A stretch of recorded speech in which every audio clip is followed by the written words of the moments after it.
There was something I meant to tell you, or I meant to say to you, Nada, but I've totally forgotten what it is. How are you doing anyway, sir? What you on yourself tonight? What you up to? Hey, Jen. Got dirty glasses. My spectacles are disgusting. Good man, knackered. How's your new job going?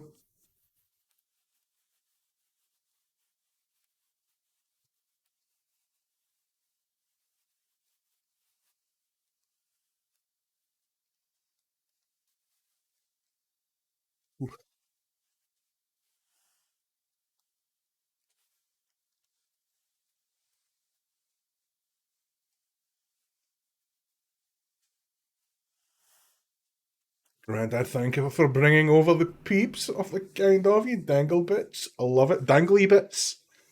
Excellent name. You busy? Smashing. Howie Lanny, thank you for the follow. That's my surname, Howie. There you go, eh? We might be related. Pool Wizard also. Thank you for the follow. And you, Dangly Bits. Been being followed by Dangly Bits, everyone. I love it. GG's here. That is the sound of him arriving in Discord. Oh, penis. Let me get you tabbed up. You need to put your cam on, Double G. No worries, mate. Let me see. It has. There's your beautiful face there. How you doing, bud? I know. You ready? If you it's amazing being famous on the internet, isn't it? Have you got your fluids and all that organised?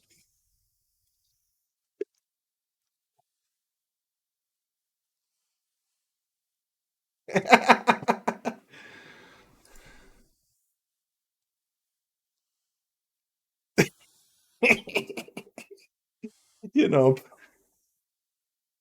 Oh, fuck that, aye. Right, so this isn't working. Magic. What you got? What you drinking? Oh, me too, mate. That's what I'm on. He did not.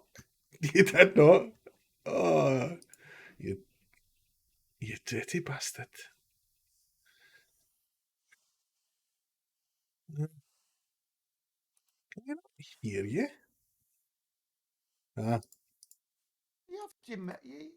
Is usually bourbon just drunk straight? Is it? that's how I drink it Is it anyway. not really a mix? Is it not? But is it not I a mean, I mixed wouldn't. I drink? certainly, if I was mixing it, I wouldn't put it with Oasis, like Coke or ginger ale or something like that. But definitely, definitely not Oasis, and definitely not in a McDonald's cup. Hey, you're a classy fella, mate. He's a classy, classy man. Yeah, I was brought up. I was dragged up right. Dragged up right, mate. Of course, weren't we all? So listen, thank you for coming Hey, on. Miss GG mug.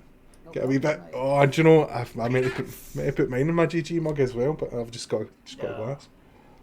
Oh, Ah, okay. there we are. Well, cheers then, sir. Thank you for coming on. Yeah. To your very good health, Slange. Ching ching. Make sure you get the mug in. Make sure you get the mug in. Yeah. So, Socks are also available. socks are double. They'll keep your feet and other places warm. So, thanks for bringing your peeps over. Gives us a nice, good running start for tonight. Guys, we've got Cybrus, who's one of my mods. You'll all know his little face from about. Um, in Discord with Grandad and I tonight. If you have a question that you would like to put to either myself or Grandad, or something that you would like us to discuss, Cybrus will be available.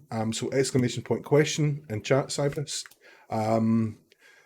Just drop Cybrus a whisper, /W or /whisper at Cybrus UK, and whisper Cybrus with any questions that you have that you would like Mr. GG there or myself to answer.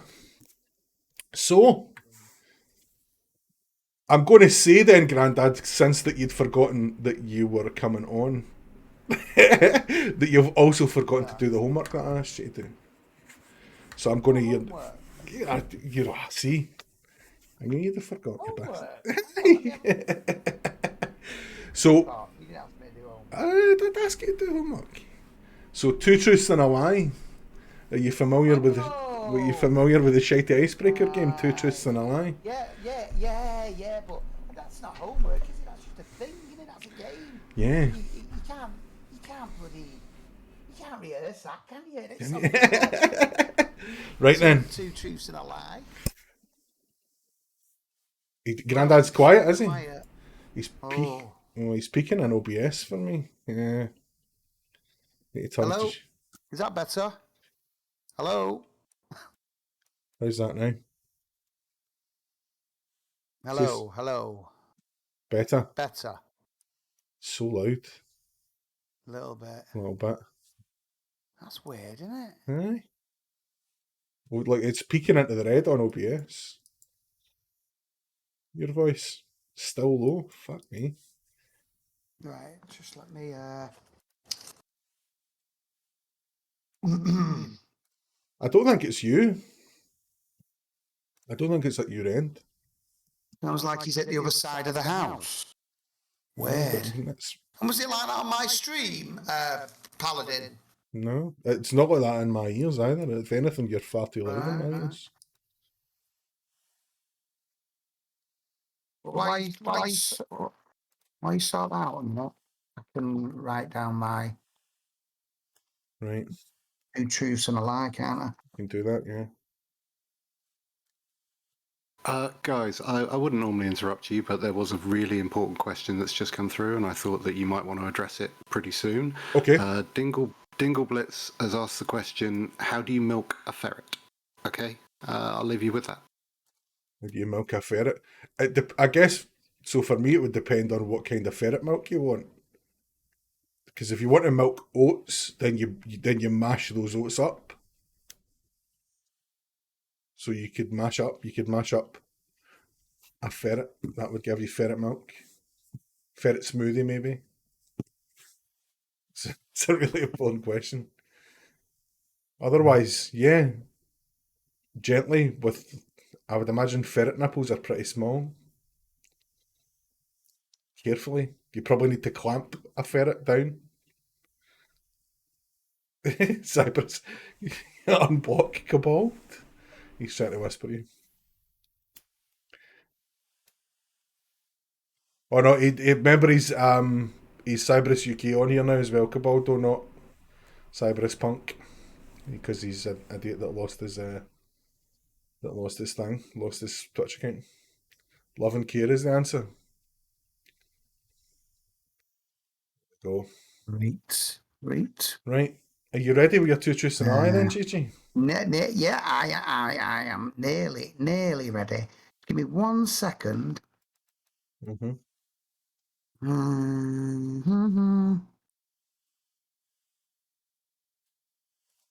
Just whisper him here, Cabal. Can I just have I've got a question about the rules. Right. Could the lie have an element of truth in it? All the best lies do, Grandad. Right, okay. I mean, of course it can. if just in case no one's listening. Brilliant. Right. I've gone for a theme here. I've gone for a theme.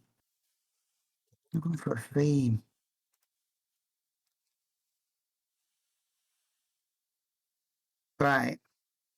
Yep, sorted. Yes. Okay, Cabal, noted. Oh, there's your Discord's changed as well. Such a professional outfit, this, isn't it? Really is. Let's get us back to Grandad. If people do their own work, it makes it more professional, doesn't it? No, right. Right, kid on, that's us just starting now, right? Ignore all that other stuff that happened before. This is us starting now.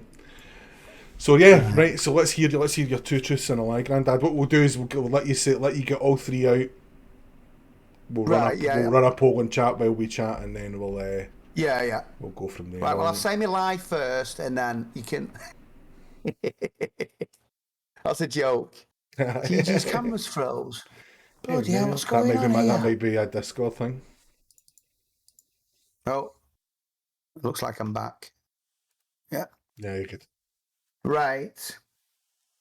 I once partied with Sean Puffy Coombs on the beaches of Ibiza.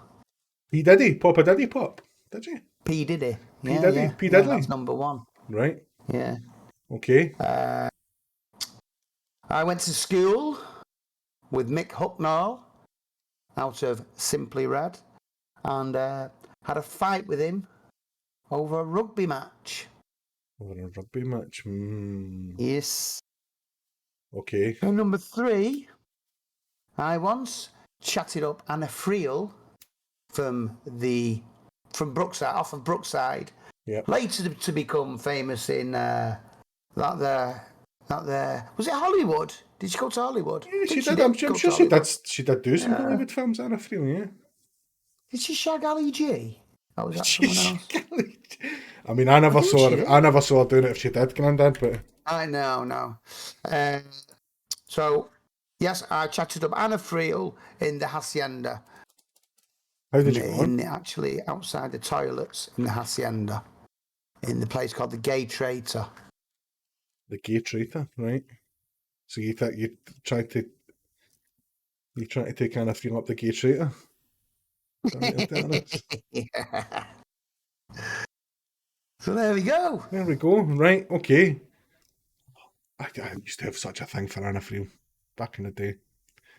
Do you know? Actually, see, looking at her there, I pulled her up on IMDb. Says the dude does not look unlike Anna Friel, I have to say. The lie is that he supported Man City before 2008. That's what you had to search Anna Friel. Did you say? No, I've got I always had a bit of a thing for her. I said. Oh right, yeah. This is the dude She looks was. Do you remember that she was part of the yeah, she was part of the first lesbian kiss on British television. on British TV, I remember. On Brookside, On yeah. Brookside, yeah. Yeah, a girlfriend was called Margaret. I remember it. I remember like all the controversy She was with her about that it. night in the Hacienda. Oh, was she? She was actually with her that night. She knocked about with her, yeah. Aye, did you? Were you trying for a freeway, Grandad? Is that what you just? That's what I thought. That's what I actually, I brought that up, but it didn't go down very well. No. Well, you never know. Never know your Maybe. luck. God loves a tryer, Grandad. Maybe. You have to take your punts. You miss 100% of the shots you don't take, mate. Eh? Exactly. I like to have the scattergun approach. Aye, that's it. Something will stick. Right. So remind me again, then. So first one was that's where Cyprus has got That's to it, pull up. George. Partied with P That's Diddley, with the dad. Papa Diddy, P Diddley. Yes. Yeah. Oh, for the hip hop, yeah. Yeah. School with Mick Number Hucknall 2, and battered him Yeah. because of rugby. I had a fight with him because of rugby. I did say he won. Right, okay. And you chatted up Anna Friel in the Hacienda one night. You tried to take her up Yes. the Gay Traitor. Right. Yes. Good man. Yes. There's so much to unpack in there, Grandad, one way or another. And there is. There is. And remember, there's an element of truth. Yeah, there's an element of truth in the lie. Yeah. I think I think it's Mick Hucknall because I think he has to be older than you. Mick Hucknall's a lie. That's Right, what is that your that's what I final think. But answer? don't say nothing just now. But that's my opinion. I think Mick Hucknall's considerably older than you, and that's the only reason why I think that's the lie. Because I know kind of roughly what age you are, and I reckon Yeah. Hucknall's got to be at least 10 years older than you. 10 years up, right? I That's reckon. interesting. That's my That's your theory. That's well, my I'm not going to working argue. theory. Do you want me to argue for and against? no. I'll It's tell you like exactly that. how old Mick Hucknall is. Aye. But go At on, least go fucking on. at least If that's at your- least 10 years. That's your guess. He's got at least a year on you, Grandad. At least he's at least a year older than you. Mick Hucknall. Yeah. Cool. But then the thing is, like, there's obviously, like, so that being the case, then there's obviously a very interesting story behind the time you chatted up Anna Friel, and I want to know how that went. and generally just kind of life in the 90s in Manchester, and also the partying with P Diddy, Papa Diddy, Puff Diddley, Yeah. Sean Coombs. Yeah. So there's obviously a story behind that as well. You're a man that has led an interesting and varied life, I think, Grandad. Yes, I think I have. Yeah.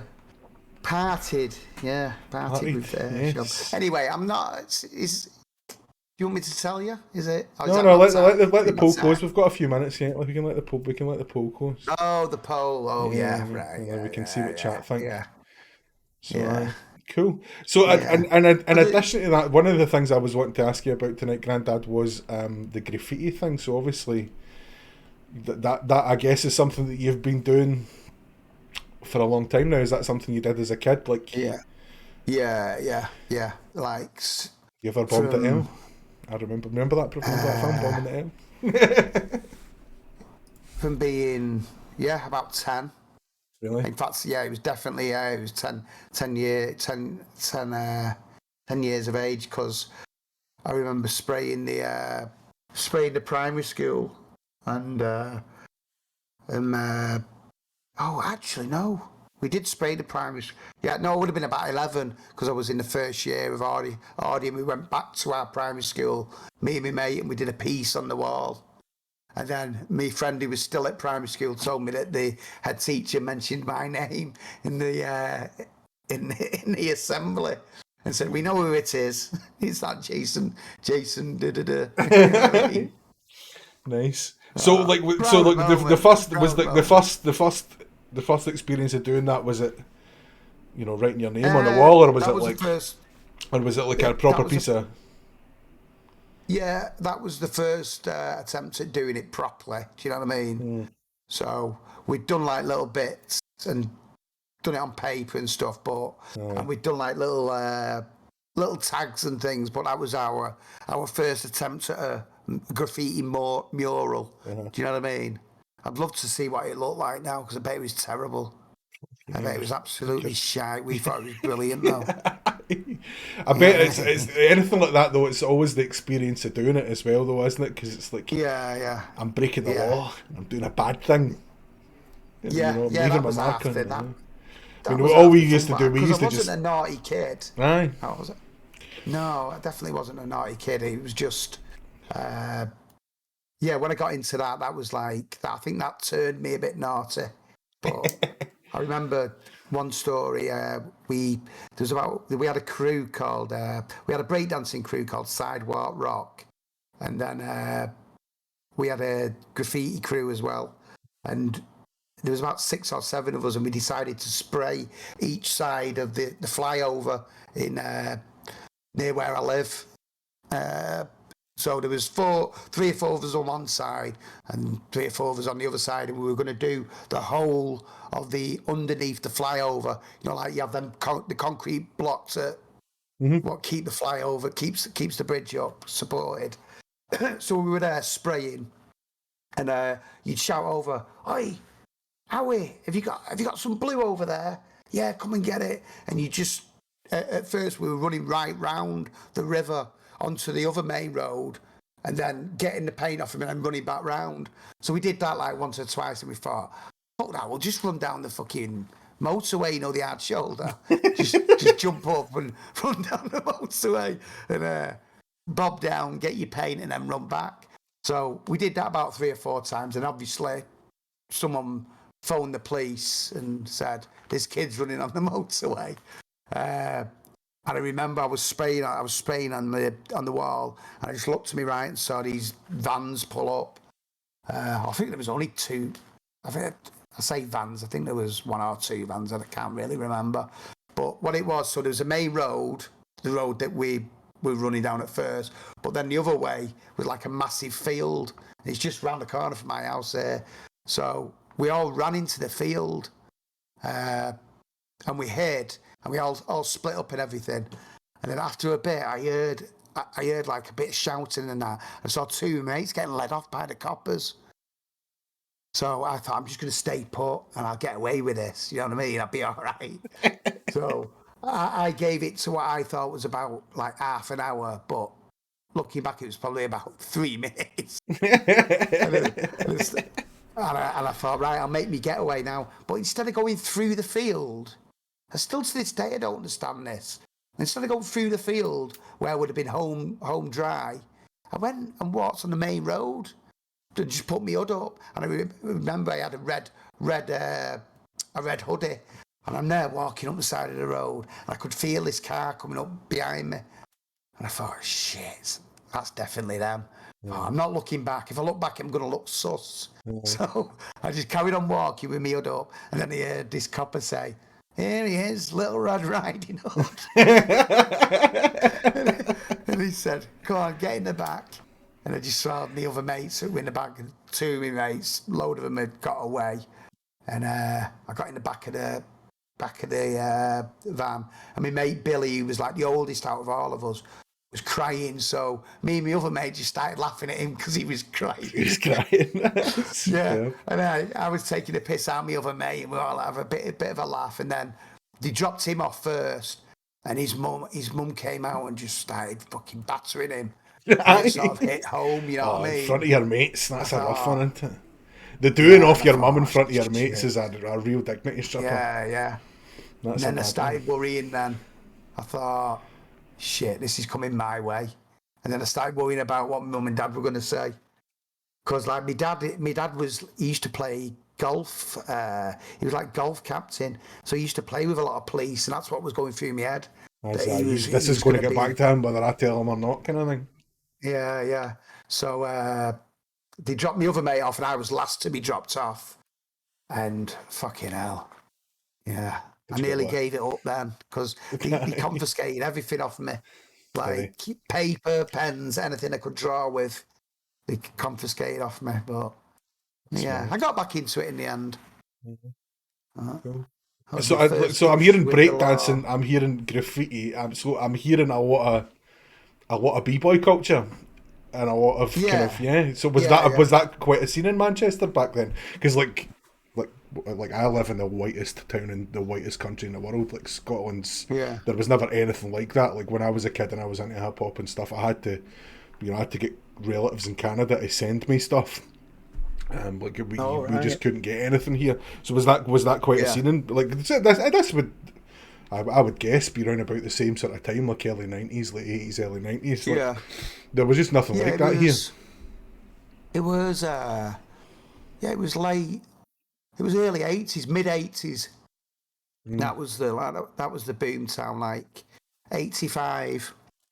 I remember Public Enemy and LL Cool J doing the Apollo in Manchester. Nice. But we had breakdancing competitions in town and all sorts, in the centre of the town. So yeah, it was pretty big. Aye. It was, I think London and Birmingham were the biggest, because later on, when I got a bit older and I started taking graffiti more seriously, we travelled the country, and I had I was in a worldwide crew then. Mm-hmm. So we had members in all over America, Australia, Denmark, Finland, and then all over the UK. Because there was this one particular artist from Denmark who I was dead friendly with, and we used to swap photos of all the time. So I'd send him photos of UK graffiti, then he'd send me photos of Danish graffiti, which is for anyone in chat under the age of 35, Grandad means in the post here as well. Yeah. Like you would take a photograph, take it to Boots to get developed, and then post it to your mate. Your mate in Denmark. That's cool. Yeah. But so we chatted for ages, and we agreed that if I came to Denmark, that I'd stay at his house, and if he came to England, that he'd stay at mine.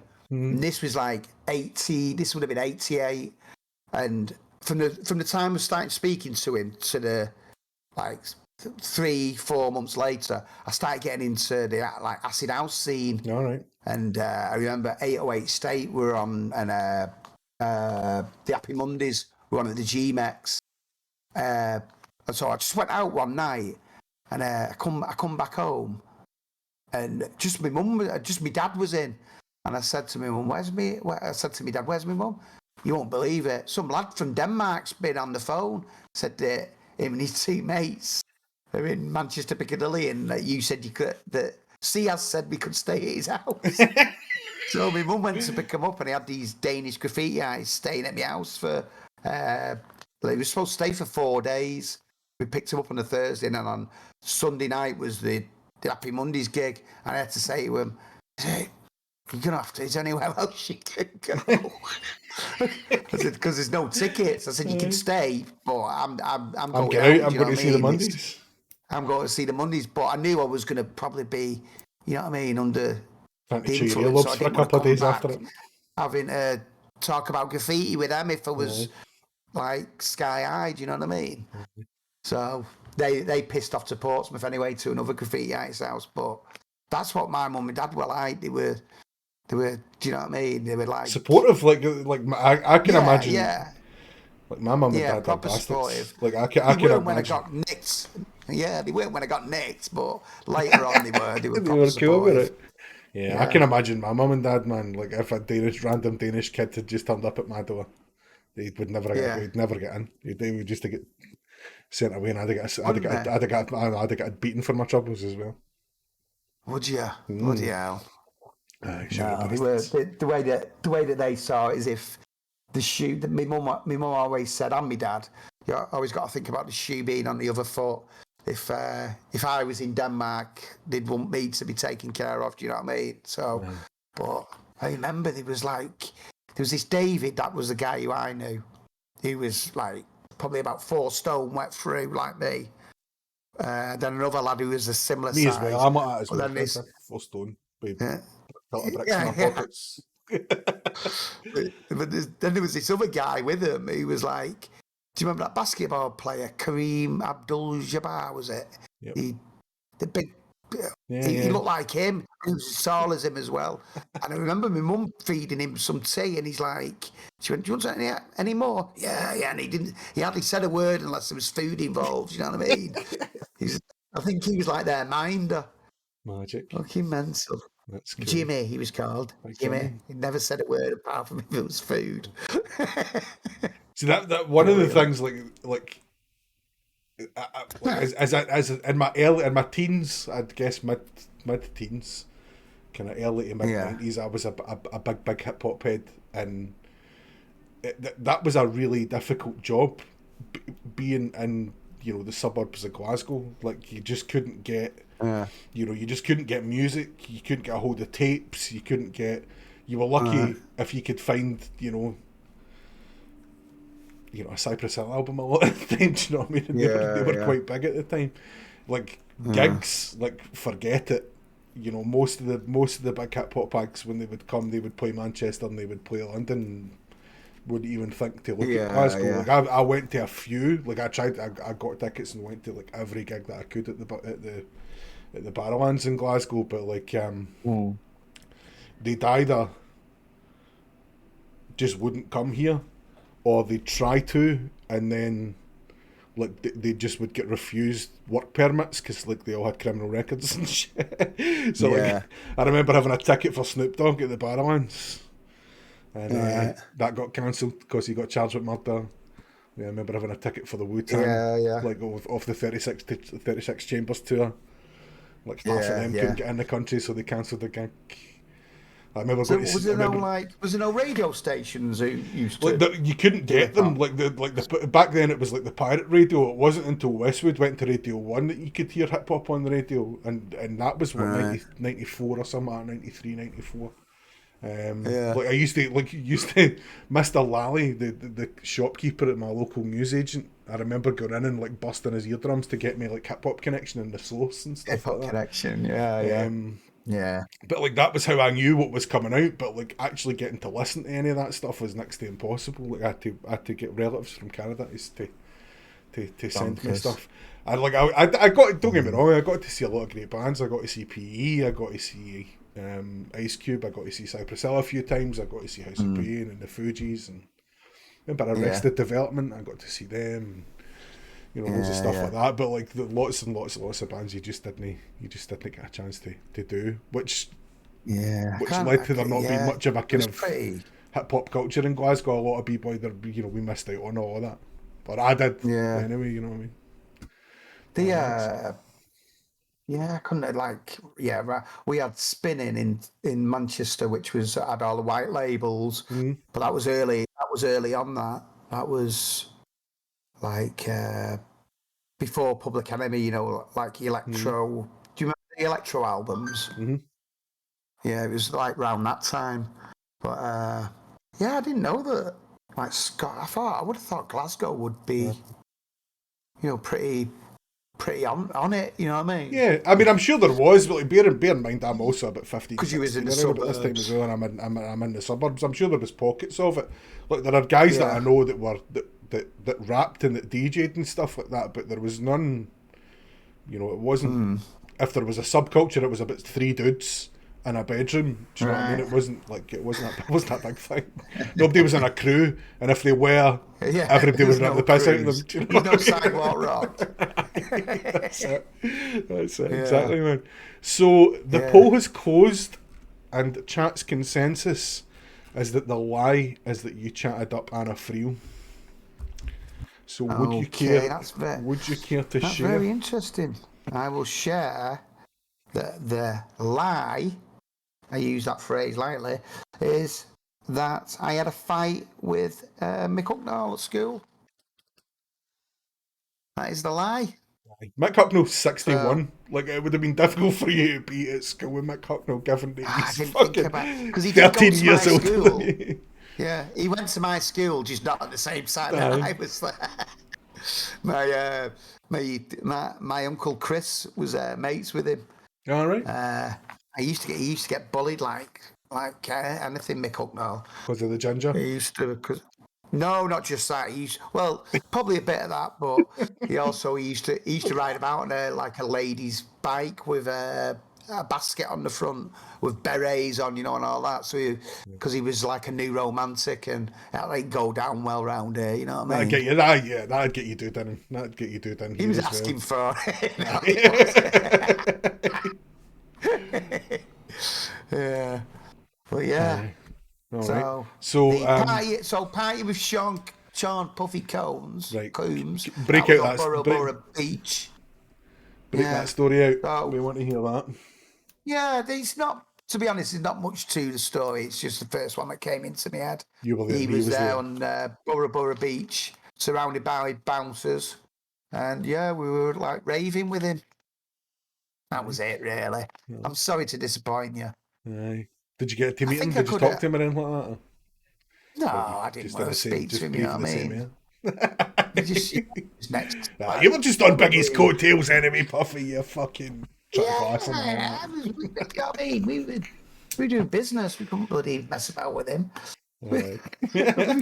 Throwing shapes. That's it. Yeah, but that was. I remember that year in Ibiza, there was that many celebrities there. It was like when it changed a bit.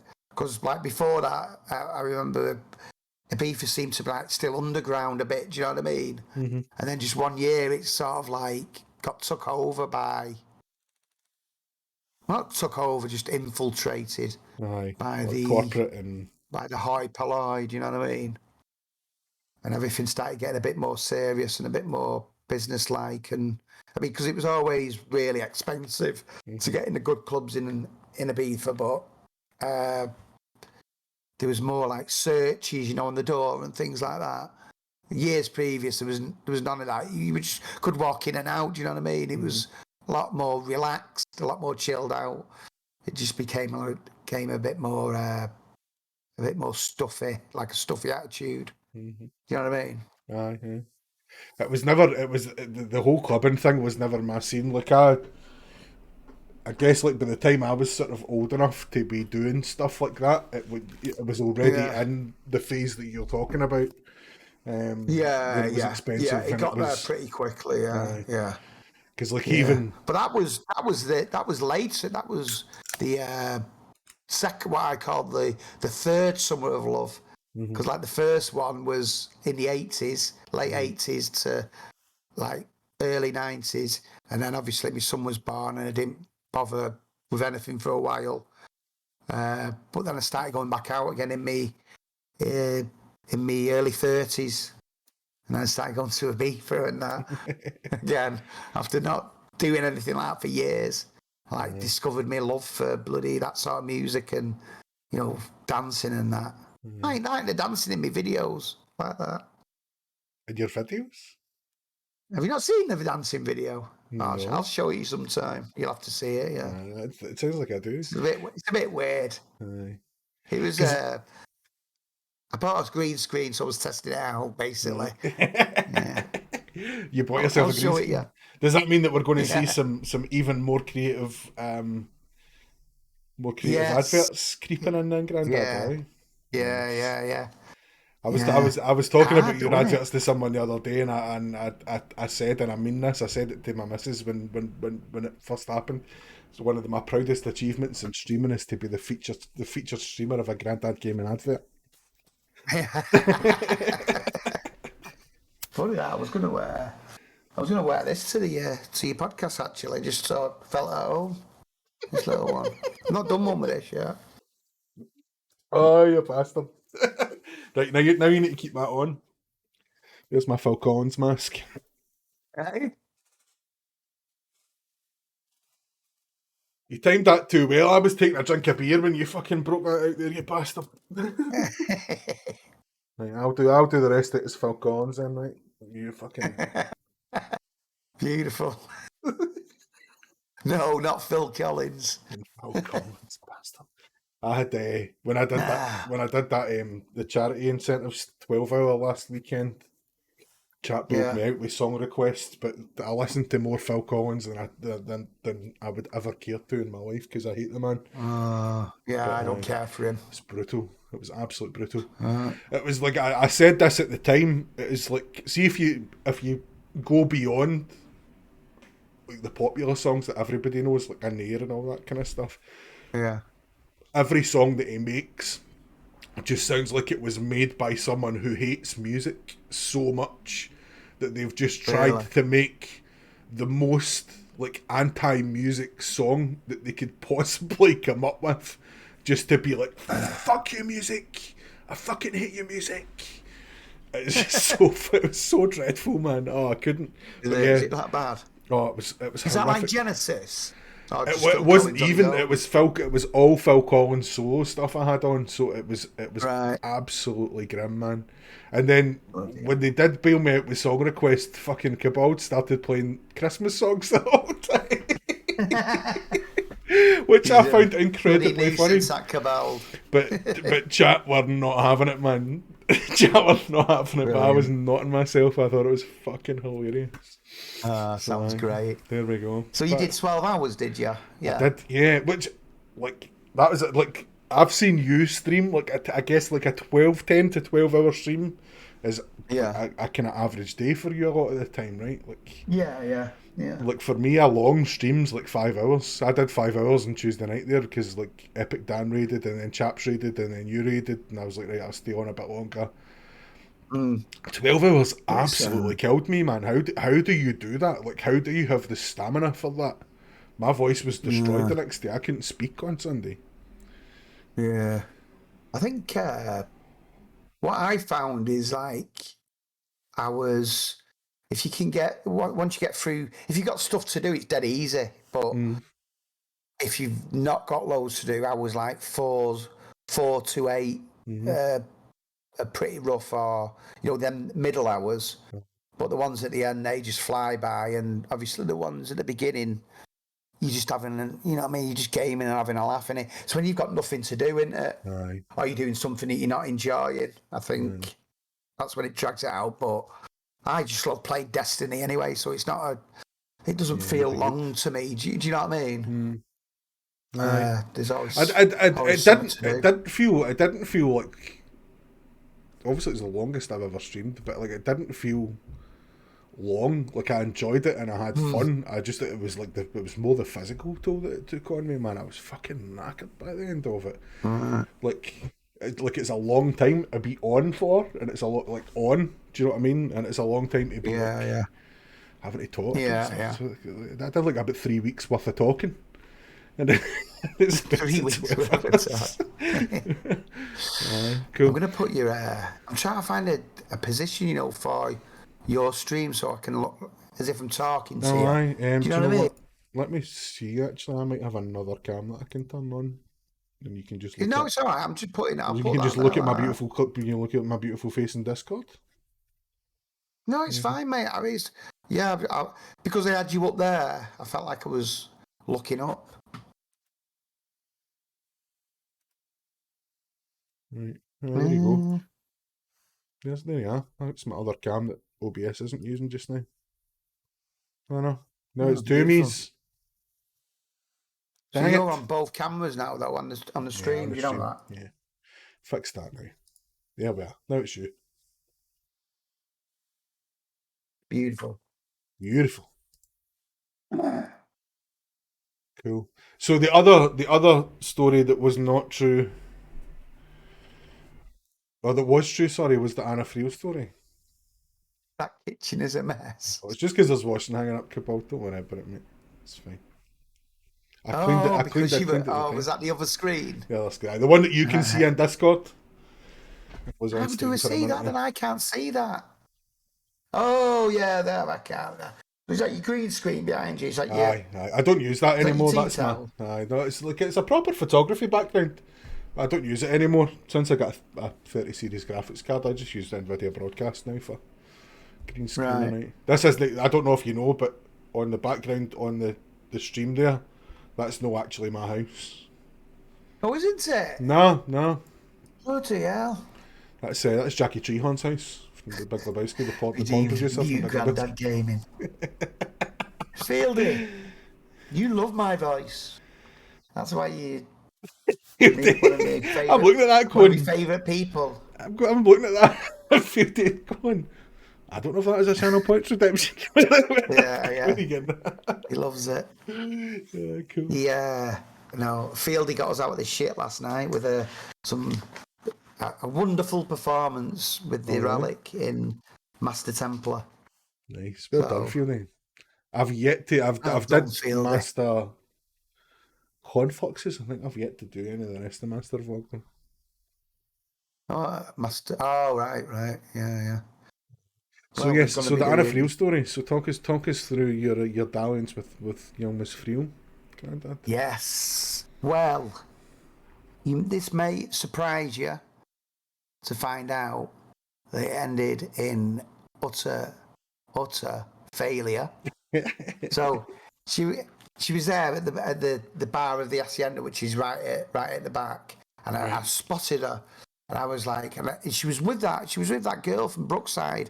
Both of them were together. The one she got off. And I thought, I've got to speak to her. Have to 'Cause fucking you know what I mean? get I that had a bit of a thing about her. And then I went downstairs to the gay traitor bar probably half an hour later, and she was coming out of the ladies, and it was like a bar next to the ladies, and she went to that bar, and I just fucking went over and started talking to her, and she was like dead friendly and all that. And I said, so what's it like to fucking neck her then? Do you know what I mean? That was my chat line. What's it like to neck her? Because necking, you know what I mean? That was what we used to call kissing. Necking. back in the 50s. Yeah, that didn't. And that's maybe another bit of a shit story, really. It's all I can think of. And she, So that was as far as it went, and did you just kind of she politely blew me give you the out. That brush was off? it. That was it. Unfortunately, it doesn't follow. You know that we ended up falling in love and happily ever after. No, she fucked me off because I was a knobhead. But I reckon she actually liked me at first. Till I said that, I reckon she was into me. Well, 'Cause, you know, she was a lesbian anyway. was all Grandad. right. I was You all never- right you were- looking in you them were struggling days. anyway. I mean, she played one on the telly at least.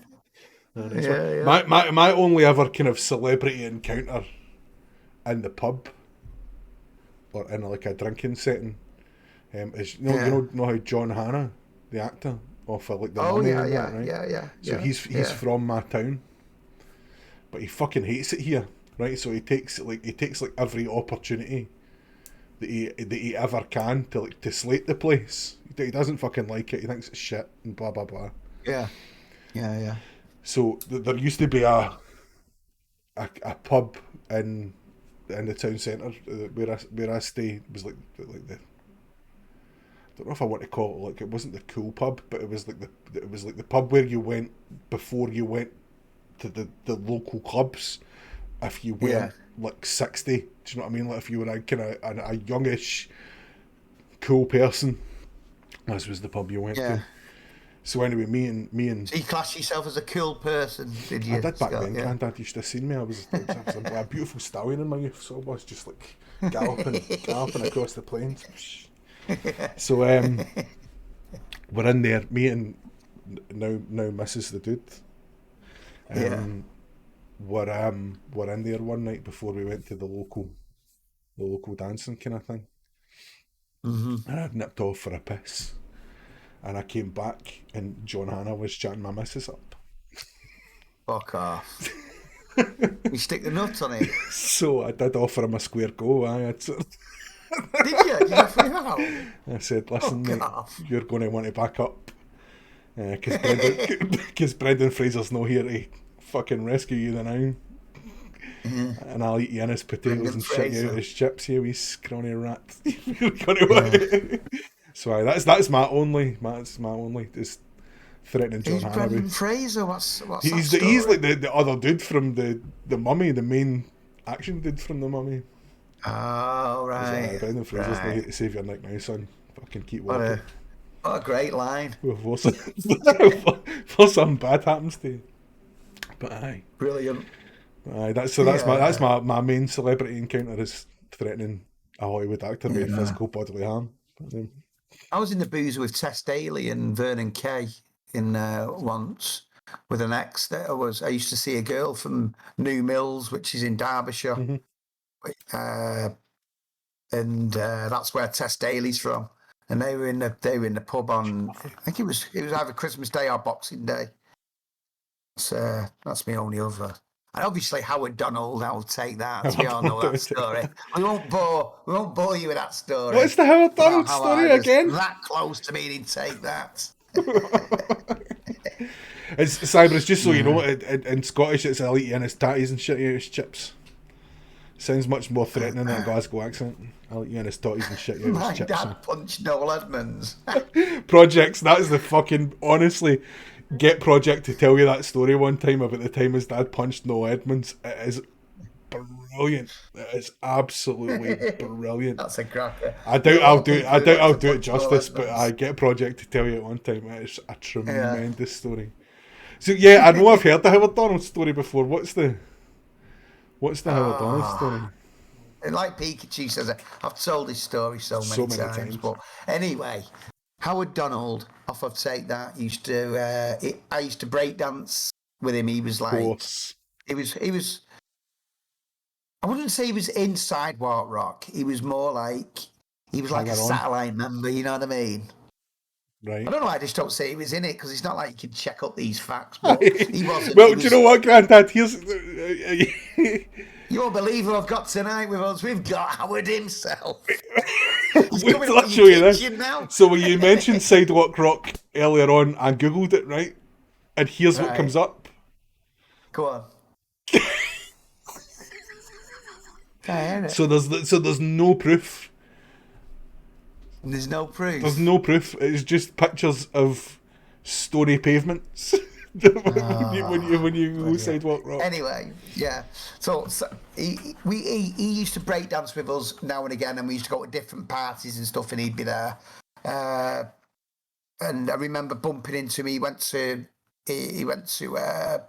our school and that, and we bumped into him at the bus stop. After we left school, about a year or so after we left school, we said, "Oh, what are you up to, Howard?" So I'm in this band, but it's proper shit. We have to go around dancing in the gay clubs and all that. It's shite. And we were like thinking, yeah, dickhead, what are you doing that for? You need to grow up. Mm-hmm. Still going about dancing. Because by that time, we'd finished break dancing and all that sort of shit. And then like 6 months later, he was in fucking, they were like top of the charts and all that. Well, then with your breakdancing skills, GG, that could have been you if only you'd seen the advert. Yeah, well, that's what I say. That's why I was that close could to have being been in saying take that. that. I knew him. That was it. That's how close I was. I was in the general Manchester vicinity when they put. I was in the vicinity of Howard Donald when he got signed. That's Yeah. awesome. Oh, bloody hell. Cool. Yeah. Good It's- stuff. The 6 member, like the Pete Best of Take That, Granda. That's what you are. The Pete Best, yeah. But like in that hacienda, you used to see all sorts in there. I bet, all man. them, not celebrities, like just the Like B-list. Manchester faces, like in Manchester would have been full of faces in those days, right? Like, soap actors like Coronation Street were always in there chewing their eyebrows off, you know what I mean? And he was as well, Lee Sharp. You seeing him in there a lot. Not so much Ryan Giggs. I saw him in there a couple of times, but Lee Sharp was always off his head. I don't know if can Giggs tell, always like, struck me as the kind of guy that just like if you went out for a pint with him, you'd just be bored out your nut the whole time. Like it didn't. Yeah, I think- Giggs never looked like he would be fun, whereas Lee Sharp No, I don't always think he looked was like like that earlier. I life think of he the got party. made like that. I think because I think he used to knock about a lot with that Lee Sharp, and then Alex Ferguson saw what was happening and Right. put a stop to it. That's when he got rid of Lee Sharp or stop playing Lee Sharp and all that. You know a lot about 'Cause he was United players always for a off his City head fan, in. Grandad. Hmm? You know a lot about United players for a City fan, mate. Yeah, I know, yeah. Yeah. But then it's like Might that be a here. closet. It's like that in Glasgow. Could be a closet red. Yeah, it's like that here. Like Celtic fans always know more about what's going on in Rangers behind the doors, behind closed Yeah. doors than Rangers fans do, because Yeah. they dig more, they want the dirt more. You seek it out, yeah. You seek out the dirt. Yeah. Like that's what, like whenever I can't tell people in Manchester this normally, Grandad, but I'm a Rangers fan, and whenever all the stuff was happening when we went into administration and stuff like that, if I wanted to know what was going on, I would just ask the nearest Celtic fan, because they always knew. They always knew much better than I did. Standon's a Rangers fan as well. Standing and I have had the Yeah. conversation. I think Yeah. I've seen Standing's profile Yeah, picture I in think- Discord. I'm sure I'm like City. I think I always had like a bit of more of a soft spot for Rangers, and we didn't like Celtic. Yeah. Celtic had more of an affiliation with United, didn't they? Mm-hmm. Yeah, for sure. Because of the Catholic whole thing. Yeah. The one time, like I haven't spent a lot of time in Manchester. I've been down a few times, like just with work and stuff like that. And one time I was down. It was when I worked for ACAS, and we were staying in the Deansgate Hilton. For some reason, that's where they put us up for this week. We were down there doing training. So our office, ACAS's office at the time, was like right overlooked the town square where the town hall is in Manchester, and they put us in the Deansgate Hilton. So there was a Manchester derby happening that week, and me and my mate who I was down with were like, I really want to be out watching that. Don't know what it's like down here, like in the pubs and that. Whenever these games are on, why don't we? We'll just get a few beers, we'll get a pizza, and we'll sort of sit in somebody's room, and we'll watch the game, kind of thing. Yeah. So this was my Manchester footballing experience. So In an hotel room with a pizza. so we'd gone to work that day. We'd come back, gone out to like get beers in, get pizzas in, and we're heading back to the hotel. And this big mank lad comes up to us, and he goes like that, stops us in the street, like with his hand like that, and he goes, "Red or blue?" And me and Alan like are both from Glasgow, so we know that you never answer that question. You know, about what team you support. So we're like, "Oh, we're not really from here. We don't really care." And the boy went, "That's not what I fucking asked you." And I went, "Well, there's a Manchester accent, so he's probably a City fan if he's from here." Yeah. so I just kind of took the punt. It's a Good 50-50. assumption, that. I just went Yeah. blue. He'd probably be a Cockney if he was a United fan. So Yeah. I went with blue, and we were allowed to go on our way. So it was the correct answer. Beautiful. It's not good. Lovely. I thought you guys looked Yeah. alright, and they let us go. Yeah. Did he buy you a pint? Yeah, if only they bought me a new pair of pants, mate. I'd appreciated that more in the moment. Yeah. Why was he? Was he like a big, massive He's a bloke, big or guy. did he just look? He look looked a like bit he might have unhinged violent as well? tendencies. He looked like he might have violent tendencies, Granda. Yeah. Best just to err on the side of caution. Absolutely. That's some place that though. You get some mad bastards in the city centre though, don't you? Anywhere you go, not just Manchester, bloody Glasgow. Jesus Jones. I don't know what you're saying. I've been to Dundee, but I don't think I've been to Glasgow. Dundee is but- like fucking. It's Dundee is like the baptism of fire of visiting Scotland. It is like Right. it is like Scotland, extreme Scotland. Dundee. Right. It is like the worst accent for a non-Scot to try and understand, because even I struggle with the Dundee accent sometimes, because they talk funny and they say words that I don't know, and it is full of smackheads. Dundee is like Scotland on smack, literally. It's a beautiful place, and they've did like a lot to kind of try and tart it up a bit, nice museums and rejigging the town centre and stuff like that. But still, it's like Dumfries as well. Dumfries I've been to, which was that was like my mate was pipelining there, which is sort of like basically working on the roads, not laying the pipes, but putting the lead stuff inside them that insulates them or something. I don't really know what it is, and he got into a fight in one of the pubs, and he had to go to the sheriff and all that. Went to court, and they gave him community service in Dumfries. He had to come back to Dumfries, so he used to come up every 2 weeks. Well, go to Dumfries every 2 weeks. And remember when we went, it was the World Cup was on, and Brazil were playing England. And we just had to just keep our mouth shut. All the people in the pub were supporting Brazil, but most of them had English accents anyway. It was like Dumfries is barely Scotland. It's right on the border. Exactly, yeah. And it was like we were scum. You know what I mean? It was, and it's like no. Carlisle's not really real England, is it? Carlisle's not really real England. No. It's close enough.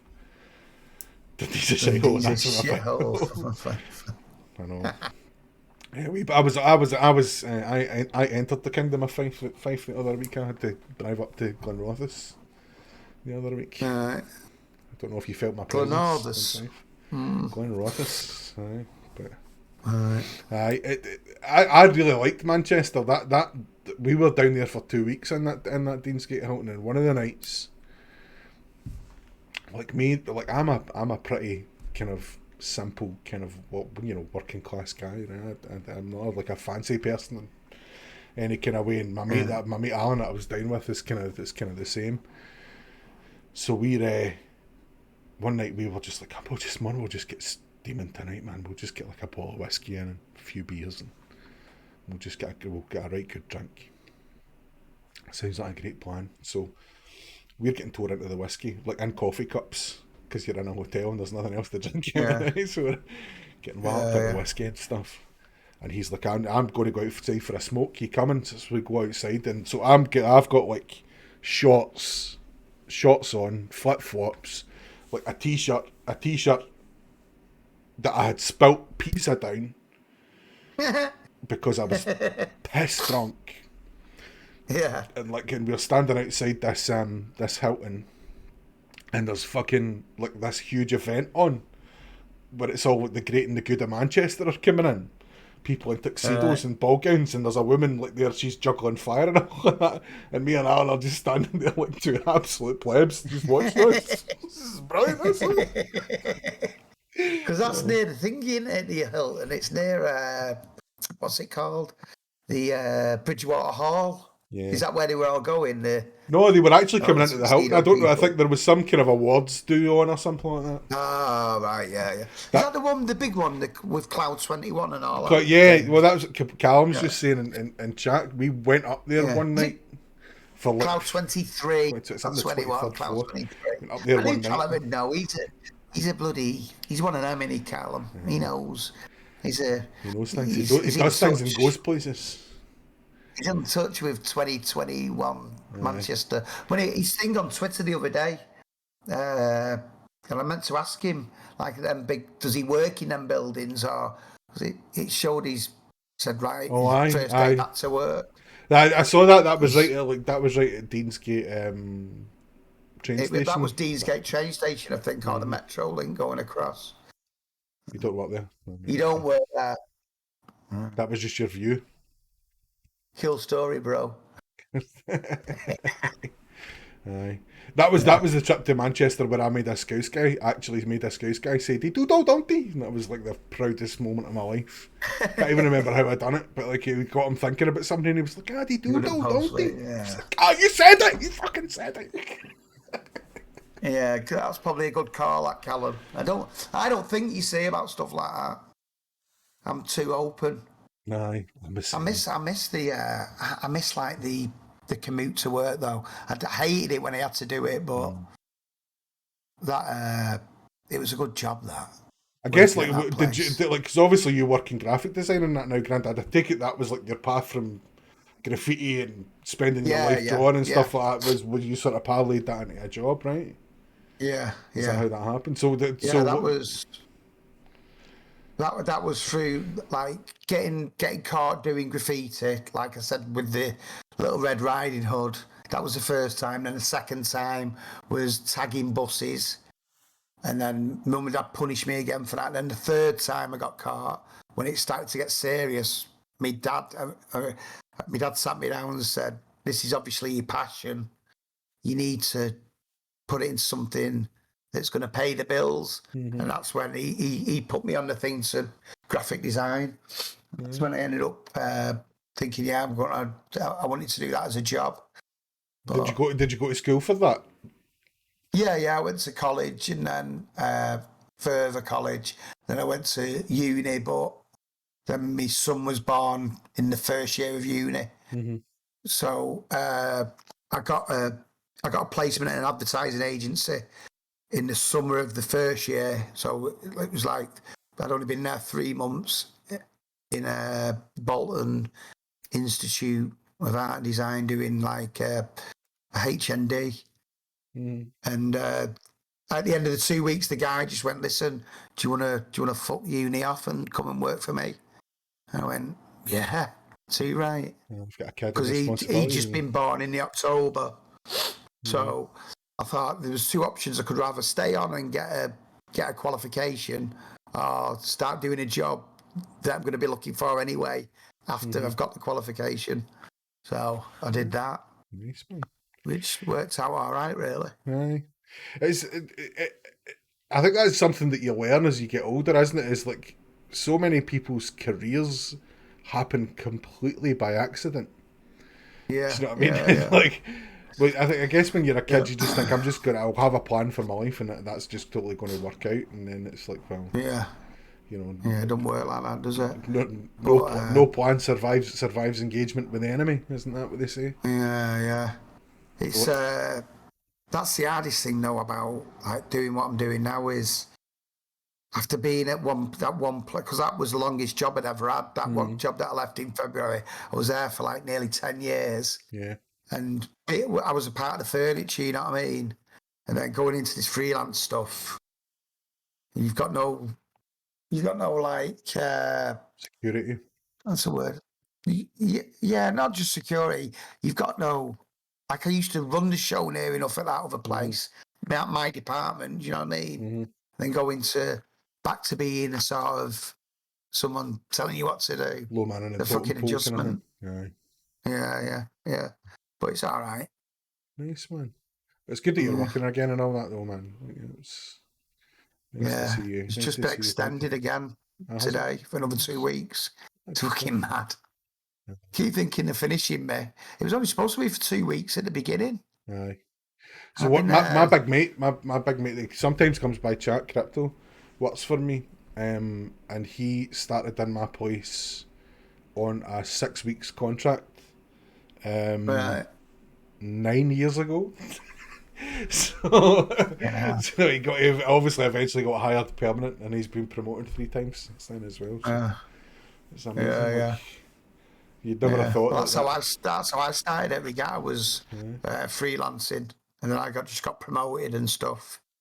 But then I think, what was it? February. Is it February this year where I ended? Bit about But, them, eh? yeah, I think Twitch didn't help, to be honest. Yeah, I think my because before Twitch, all I was asked about was work and obviously Destiny. But then you throw Twitch in and starts taking up too much of your brain, doesn't wee it? bit of money starts coming in from somewhere else. Like you're Yeah, occupying yeah. your mind. Your with, head like, gets turned. Yeah. aye, So aye. That's definitely lesson something learned. like so I was talking to someone today. Like I definitely think I've got a bit of like undiagnosed ADHD. Like I get Yeah. when the new thing comes along, I get hyper fixated on that and then just fucking forget about everything else. So I was like that with Twitch when I first started Yeah. streaming. The thing that is really doing it for me just now is Dungeons and Dragons. So I used to play when I was a kid, and I want to start playing again. So like Yeah, I bought like all the starter shit. I bought like enough to start up a game Yeah. and like learn how to play and all that again. So I've been totally like hyper focused on that this week. Right. You're So fucking I think weirdo. that's but yeah, but, You're like into Twitch Dungeons was. and Dragons? Aye, mate. That was an American thing, that. It was just, it's a nerd thing. It's just a nerd thing. Is Like it? and it is the geekiest, nerdiest of all the pastimes. Like video games can't hold a candle to how nerdy Dungeons and Dragons is. But aye, it's so much fun. So it's Is that a thing that then? ADHD, yeah. is that part of Aye, ADHD? so it's not Is just like that you being can't. fixated on something? Yeah, it's like not just that you can't focus on anything. It's more just that like, and I guess it sort of presents itself differently in different people, right? But for me, it is like it's it's like it's hyper focus to the exclusion of a lot of other stuff, to a lot of quite important things sometimes. Yeah. And I'm the world's worst ever procrastinator. Like so, especially like in the sort of job that I do, like my real job, that doesn't sort of fly well. So I have to be like super regimented and stuff like that just to be able to fucking function in that job and stuff. So, but Well, have you come up with that yourself or do you know what? Do you know what it was? It's like loads of just the really bad habits, a lot of kind of like self sabotage and stuff, like really bad stuff that's happened in the past, man. Like stuff that's resulted me in fucking, waking up in the cop shop and stuff like that, mate. Yeah. But like bad stuff where I look back now and I go, that's why, like that could have been that. that's Yeah. So I remember like having one of my Yeah. guy that works for me that. got properly diagnosed, like about a year or so ago. So Who I'm did doing your son? no, a guy that works for me. Oh, right, sorry. So and he came into work and he's like, so I've got this diagnosis. So I'm like the HR guy, right? So I'm doing the thing of, we need to have a proper conversation about it. Then what does it mean? What does it look like for you and work? What do you need from me as your boss? And how do I need to treat you differently, or how do we need to interact differently for all for these things? And he just started rhyming stuff off, like, well, I do this and I do that, and I'm like, everything he said was like, I do that as well. Do you think I might have it? And he's like, yeah, it sounds like you probably have it, mate. So it's kind of ever since then, I'm like, I look at it, and I've did quite a bit of reading about it and stuff like that as well, and I'm a bit like, I maybe have got that. Yeah, I've often thought this. I don't want to say the wrong thing. Like, I've often thought there's something not right with me. I don't mean not right. Do you know what I mean? Something different, something going on. Do you know what I mean? And like, it can't just be that I'm like a bit mental, that there's something else going on. But I think that these days there's a lot of labeling. desperation Yeah. for people to put labels on things. And if if you wake up in the morning and you can breathe and you can get up and have a smoke and you're all right, Aye.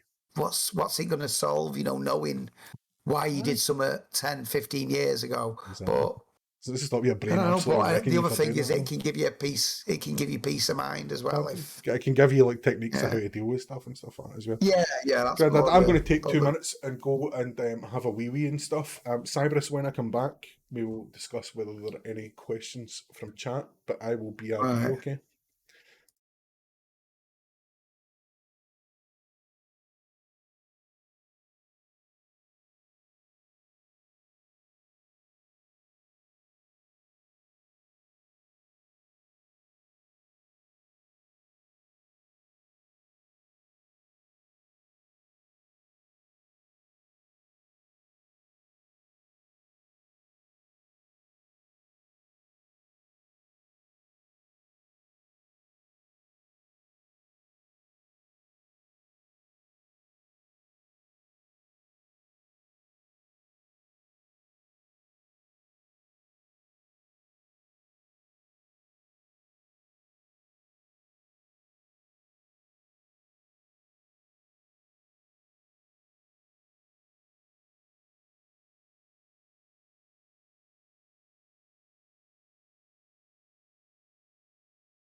I'm back, chat. Ooh, I had to break the seal. You know what that's like. Can be unpleasant. I'll probably have to pee every 5 minutes now. Cybris. What have we got? We had any questions in? I've got Cabald here. We do not. No, Do you know? we have none. Sorry. No, that's fine. So, folks, remember that you can whisper Cybris with any questions that you have that you want Gigi and I to discuss. Right, here's one from Cabald. Welcome back, Gigi.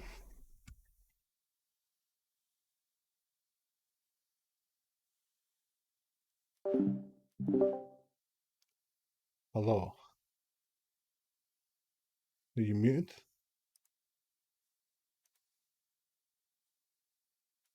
You're muted, Grandad. Am I all right now? That's you now. I'm back. Texan. I had to break the seal there, Gigi. That was... Yeah, I was getting just reading Logicals provides you with a nice little break though every 10 minutes.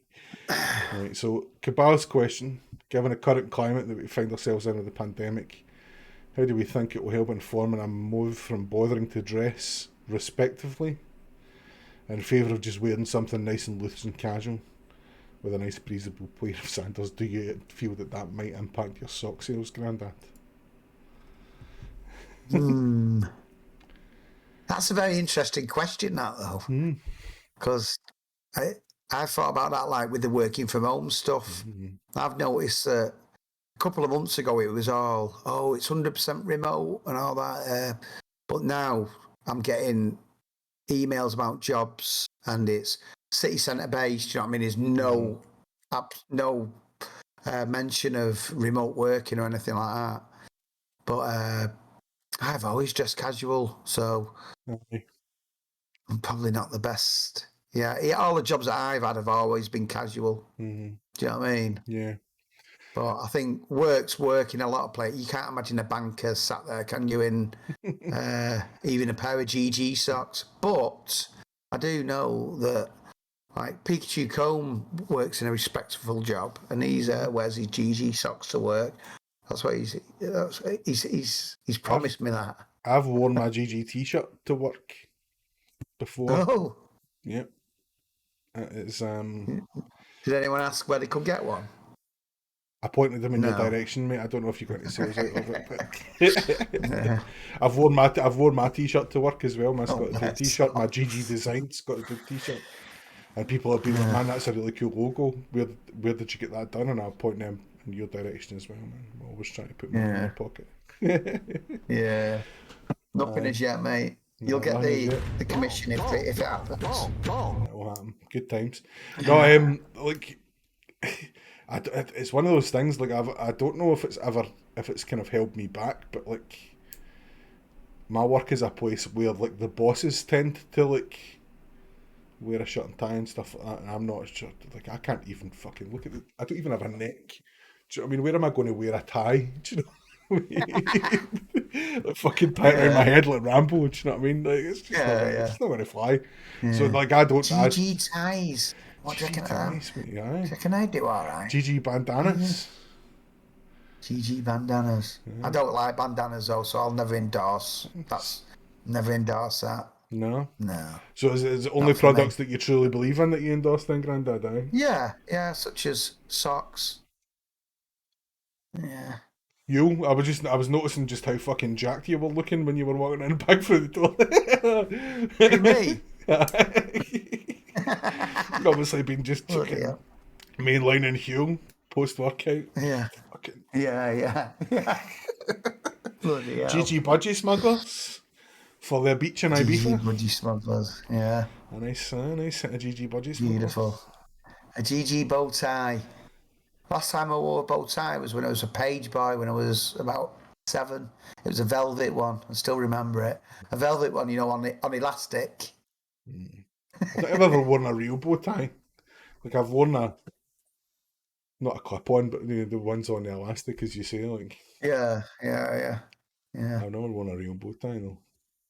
No, me neither. But like the only time I ever would is like as part of like the kilt ensemble, and I don't like wearing that anyway. It's deeply uncomfortable. It's so unpatriotic of me to say it, but like I can't fucking do it, man. It's not comfortable. Well, with that one underneath the whole business. Mate, is that the rule that have you got to wear nothing underneath it? It kind of is, but like it's like more of a guideline than a rule, right? Is that like if you wore a kilt and your mates found that you were wearing drawers underneath it, your mates would definitely take the piss out of you for wearing drawers underneath your kilt, and probably try and take the drawers off you. But it's fucking not comfortable, Grandad. Like, so a kilt is a fucking heavy thing, right? And it is made of itchy material. So even wearing one, regardless, is not particularly comfortable because they weigh a ton and they just shred your skin. Like if you're commando inside one of those, and your piece is all rubbing up inside, it just. There's like it's like a fucking Belisha beacon in there. Do you know what I mean? Like your balls and your whole situation just it's red raw, and it's hot and it's sweaty. It's just not comfortable. I would never ever wear one through choice. You're not winning. You're not getting. You're not winning. You're not winning any fans. Enjoying yourself. Bloody doing that. If you're going to wear them, wear some pants. Fucking hell, Scott. I know. Logical. If you're going to hang out here, you're going to have to get used to the fact that I'm an oversharer. Okay. Too much info. You kind of end up looking like a fucking just like a half-chewed twiglet. That's what you'd think would end up just looking like a fucking spicy twiglet, red hot twiglet. Yeah, but like fucking Amanda Watmore's had to go with it. Dirty. That's another story which we won't go into. Why is he still going texting? As I say, man, you're going to have to get used to the fact that I'm an oversharer. Sorry about that. Why is he still going? Yeah. What your plans then for this weekend? So you say you've never done the full Master of Arc. You've just I done haven't, man. No, Oracles. I haven't. I haven't done So it. you've not got a Time Lost Fatebringer. I've got, that is what I have got. So whatever you get the Time Lost Fatebringer from, that's what I've done. So you've done Templar, I've done right? Templar. Right. But Yeah, I haven't done. you've got like 6 months to get it done, haven't you? So I'm not in a huge rush. I started a new Titan this week, just because I wanted to I wanted to change my appearance, make it a feminine Titan, because I think that is genuinely it's the like best. feminine warlocks are miles better than they're better ones. looking. They just look better. Everything looks better on a Fem Titan, man. 129 days we've got. Is that how long it is to the end of the season? Yeah, but we've got a lot of shit going on, haven't we? Yeah, it's a long way. Even getting to December with the new stuff and the new dungeon with the Galahorn and all that feels really far away right now for me. Yeah. Like I still enjoy running Fog. I still enjoy running the raids and stuff like that. If I can get a group together and run those, then I'm happy. I could happily sit and do that all day. But there's just not much else. It's really holding my interest in Destiny right now.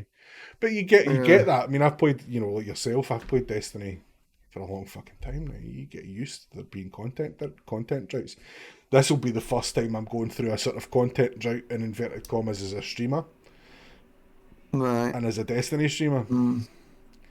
But I've got plenty of other stuff in my Steam library that I want to play, so I'll be okay. Have you? Yeah, man. Yeah, if you think about it though, what have we got till December? It's what 6 weeks. When's it coming out? Is it December? About the 7th. Is it late December? Or was it early December? So we've got like a month and a half. Hopefully it's no more than that. I'm going to Google it, find out. Yeah, I haven't taken the plunge on that. I think for me the New World thing is, I know I have played other MMOs in the past and not enjoyed them, so I'm a little bit dubious about New World.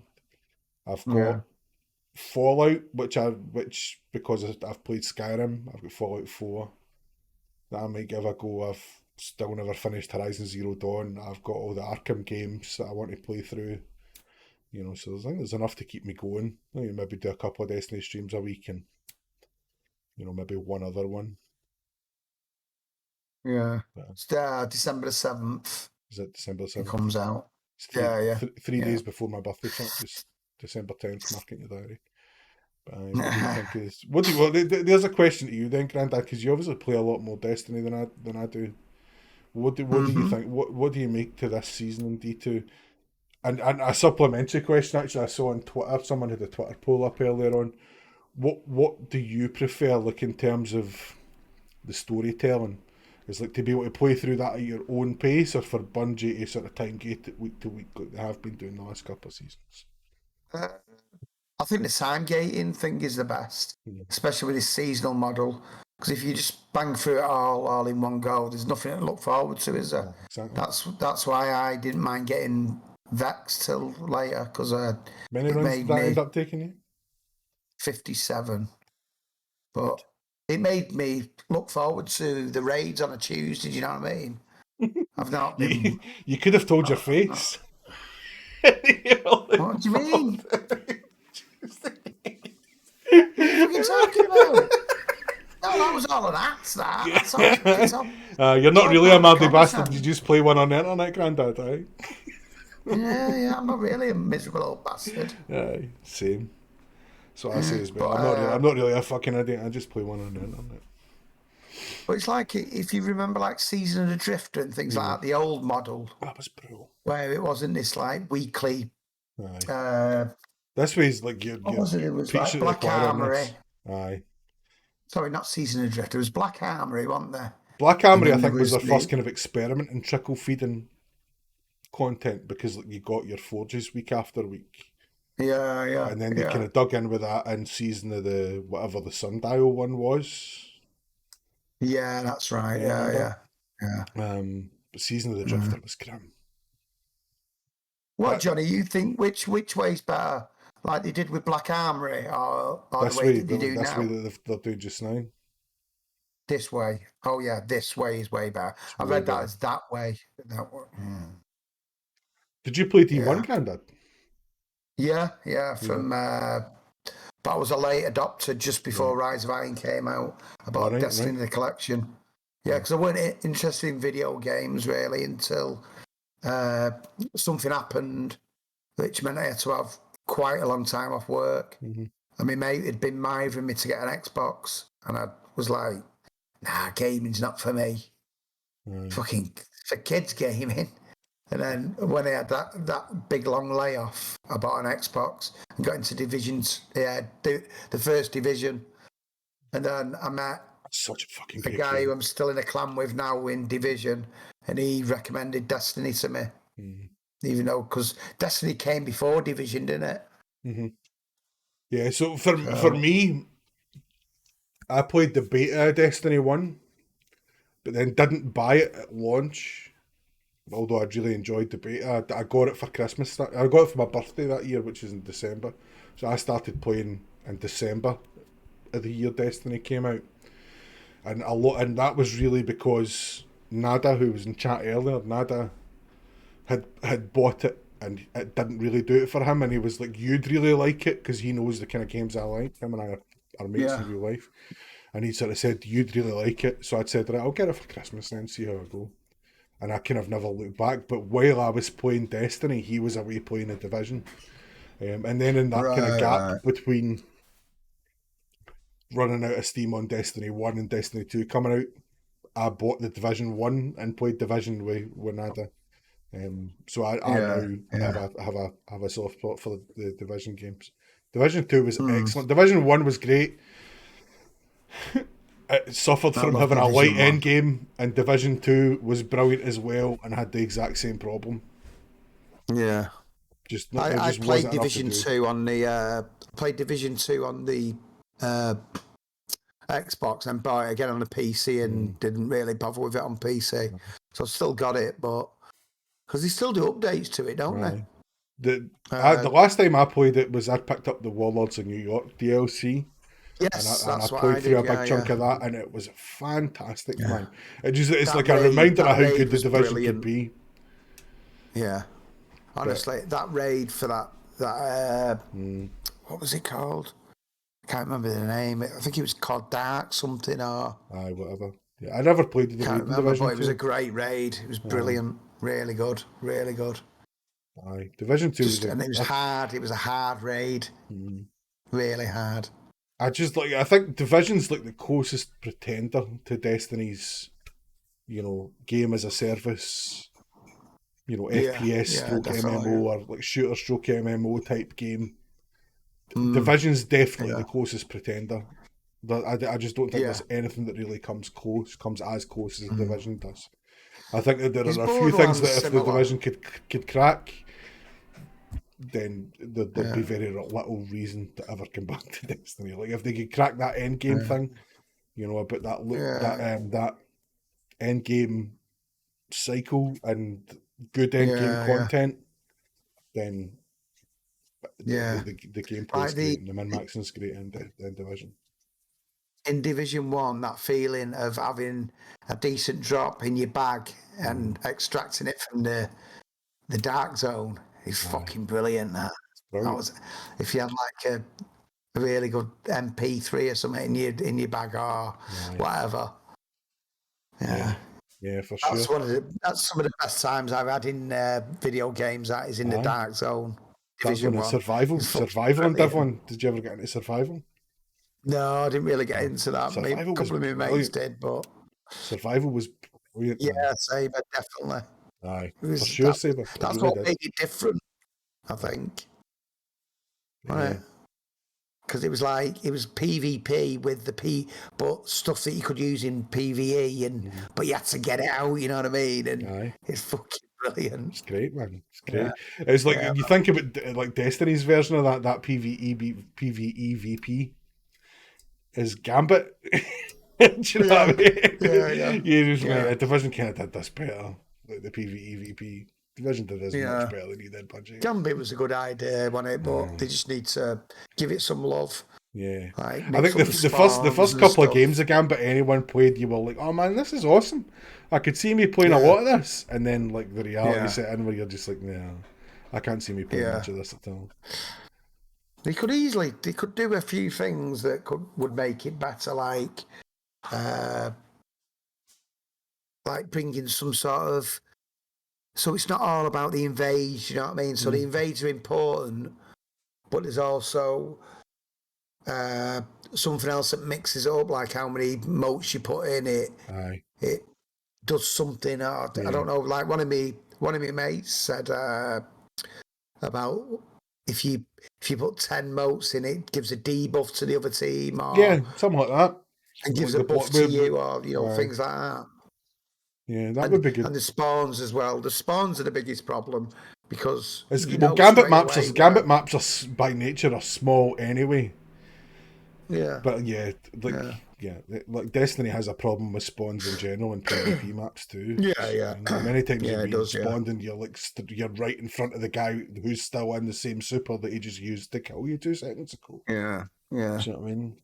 It's weird because I think I don't know what it is. I think the ingredients are there for it to be really good. And there are people out there that love it. There are people out there that just it's not a game mode that does it for me at all. No, and it's not a game mode that does it for a lot of people. But like you said, everyone loves it the first time they played it and think, yeah, this is something. But I think they tried to do something with Gambit Prime, but I don't think it's right at the moment. Gambit Prime was worse. All Gambit Prime did was magnify the same issues that Gambit had. Yeah. The first invade was all important. Yeah. Gambit's you put your gilded twice dredging. I've never gilded dredging. I just Breakneck. Well, do you know Breakneck absolutely killed Gambit for me? Like the process of grinding out to get Breakneck way back when. It destroyed Gambit for me. Yeah. What was the other one as well? Wasn't there another? There was the machine gun, the heavy machine gun. God. It was really good from Gambit. Yes, Delirium. Yeah. Right. Do you know the one good reason? One good thing about replaying the entry campaign is I'm sorry, my grandson's mum has just sent me his school pictures. I know. Is he at school now? Is he? No way. Yeah. So this is his first ever school pictures. He's definitely his granddad's. He's got fingers on jeans, you know what I mean? He's just been a knobhead. He's been a knobhead. One of them is like that. And then another one. Then there's 2 decent ones. That's brilliant. He's a fucking star. Yeah, super. What's that like? What is that like being a granddad? Oh, it's meant. Is it better than being a dad? Yeah, 100 times better. Yeah. It's it just is. I think it's all that. So what is he, 5? The wee man, is he 5? Yeah, he was just 4 last week. Just 4. Oh, yeah. Fucking great. That's brilliant, man. What were you before you were Grandad Gaming? Because you've only been Grandad Gaming for 5 years. Yeah. What was my gamer tag? Aye. What did you? Just Dad Gaming? It was my second name and 101 after it. All right, was it? Yeah, Dad Gaming. Dad Gaming. But I got that. It was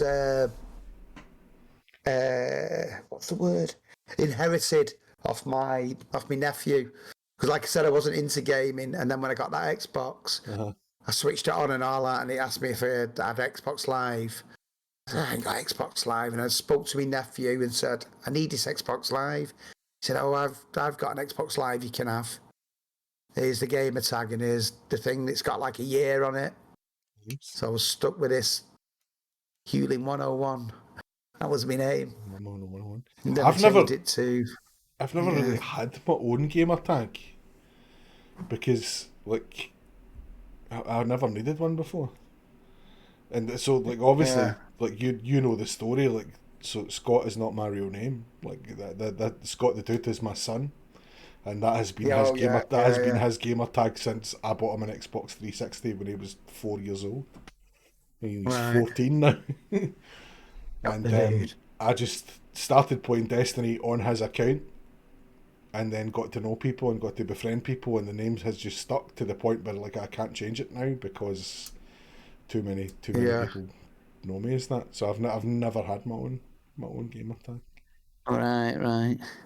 That's But, similar then, isn't it, really? Apart mm, from, you know what I mean? I it's wasn't funny called that the year Daniel we the Dude. little the dude died, the year we bought him his Xbox 360.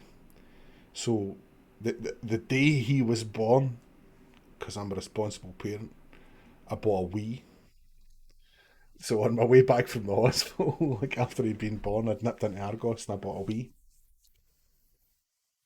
So we Right. used to, What for your newborn? aye, for the newborn, aye, so he can play it when he's big Yeah, enough, right? yeah, yeah. The year we got the dude, we got the Wii as well. Right, Yeah, Ross right, Cal right. was my real first name. Um, so the dude isn't my real surname though. Ross. So so I He's got a fake, Callum, basically. I'm a He's a fake. fake. This isn't even Yeah. my house here. I'm telling you, I said Yeah. it's not even my real house. It doesn't even look nothing like this. So I bought the Wii. So we had the Wii. That was the only console or whatever games machine that we had in the house. And Yeah. I played like Call of Duty 3 on it. I played like Mario Kart and all that kind of stuff. And then as he got older, and he started getting kind of get interested, we'd play Wii Sports together and stuff like that. My daughter, who's a couple of years older than him, she would play with us. So you Yeah. remember Skylanders, like the thing with the figures? Oh, Yeah. yeah, yeah, yeah. I remember So that. the Yeah. year that came out, he was like, "Oh, I want that for the Wii," right? Yeah. So like we took him to see Santa Claus and all that stuff that year, and it was like the only thing he asked Santa for was Skylanders for the Wii. And he was like, I better get that. That is all I want. He didn't ask for another thing. You'd say, what do you want for Christmas? And he'd be like, Skylanders for the Wii. What Yeah. else do you want? Nothing. That's The all I want. Skylanders. Right? Skylanders for the Wii, right? Obsessed with it. So Christmas morning comes, and we've bought him an Xbox 360, the Kinect, and Skylanders to play on it, right? Yeah. So we're thinking, he's only 4. He'll never notice. We'll give him the game first, and then we'll hit him with the console, and that'll be brilliant, right? So, me and the missus have got it all planned out. This is going to be amazing. He's going to shit, right? Christmas morning comes. He opens up everything else. No Skylanders for the Wii. No nothing. No nothing Skylanders related. And then I do, what's that? What did I just hear? Bells jingling in the kitchen? And I go in the kitchen and I come in with 2 Santa sacks, right? So we'd bought my daughter, Yeah. we'd bought her an iPad and all the shit to go with that, and we'd bought him the Xbox and all the shit to go with that. Yeah. So, Yeah. Yeah. so like I Full go into routine. so I'm helping him. I'm like, oh wait, see what Santa's got you, son. So we go in. I go into the fucking sack and I pull out what I know is Skylanders, but it's for the Xbox 360. I have the box that's definitely Skylanders. I'm like, open that, Yeah. son. So he opens it, and I'm thinking, there's no way he's going to notice. Or if he does, he'll be like, Santa must have bought me an Xbox to play this on, right? What I'm not Yeah. thinking is, Santa's made a mistake. All right. I've not got an Xbox. I've only got a Wii. And he starts breaking his heart, right? so Fucking hell. So the next thing is I've Shit pulled. like that always goes Oh, wrong, you mate. know. It does. So I've pulled out the next box, which is Deceitful. the box with the Kinect camera in it, and I'm like, open this, and he opens it, and he's like, why is he giving me a Kinect as well? I don't even have an Jesus. Xbox. I was like, open this box here. Fucking So by just the time the get it. Xbox comes out, he's too far gone. He's just like, he's brought me Yeah. an Xbox. The kid's snotters are tripping him. I was like, oh man, never again, man. Never again. Oh, bloody hell. Aye. Yeah. So Never try funny. and fucking be the smart one. I know. Just That's- keep it he's- simple. 10 years later, man, I still cast that shit up to him every chance I get. It's fine. Yeah. Yeah. Bloody hell. Bye. Brilliant. He's like, man, gaming is his life now. I swear. What is it? Is he a pretty good at like FPS games? Oh, Like, dude, he's fucking- well, PvP, didn't you say? He's ridiculous. Anything PvP. I'll say, I'm going to give us a hand, but go and want to come and play Destiny with me. And he's like, aye, okay. And I'll be like, do you want to know what the guns are good? And he's like, nah, it's fine. Like, I can aim. And like, it doesn't matter. Doesn't matter what game he plays. He'll just, he's ridiculous, man. Ridiculous. Like, any Has he had a game. go in the Crucible, then? Aye, he's shit on, mate. Is He's there? stupid good, aye. Like if I Imagine it. like I know if I leveled my alt to the point where I was allowed to play trials, let him play on my main account, I could get him to carry me to the lighthouse every week. Yeah. No problem. Like every so like he plays Siege, he plays Valorant, he plays Overwatch, and he'll be like, Oh, right, yeah. and he'll be like, yeah, so Destiny will be easy for him, won't it? it's no bother, man. Like so, I like, am Texan. dude, But just as putting many feelers out, you know what I mean? Texan, you got to know where these are coming, where the lighthouse carries are coming from. Gotta do, you know what I mean? You don't know when the supply line's going to dry up, Texan. This is it. You always got to make sure you've got someone else on the sidelines.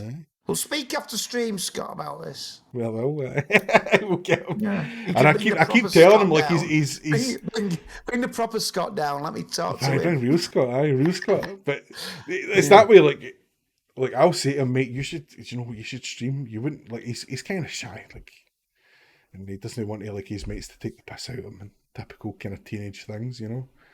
But like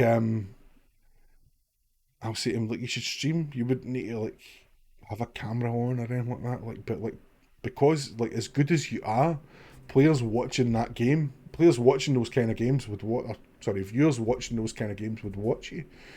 Because you're good, like nobody watches a Valorant streamer because their chat's cracking, right? Like you're going to go and watch a Valorant streamer, you want to watch somebody that's fucking good at it, right? Someone who's good at it, yeah. So like I'll say that to him and he'll just be like, nah, no interest at all, man. He just wants to play with his mate. What, in streaming? Nah, I'd be like, mate, That's fair you'd be enough, brilliant innit? at it. Honestly, I'd be able to retire off you.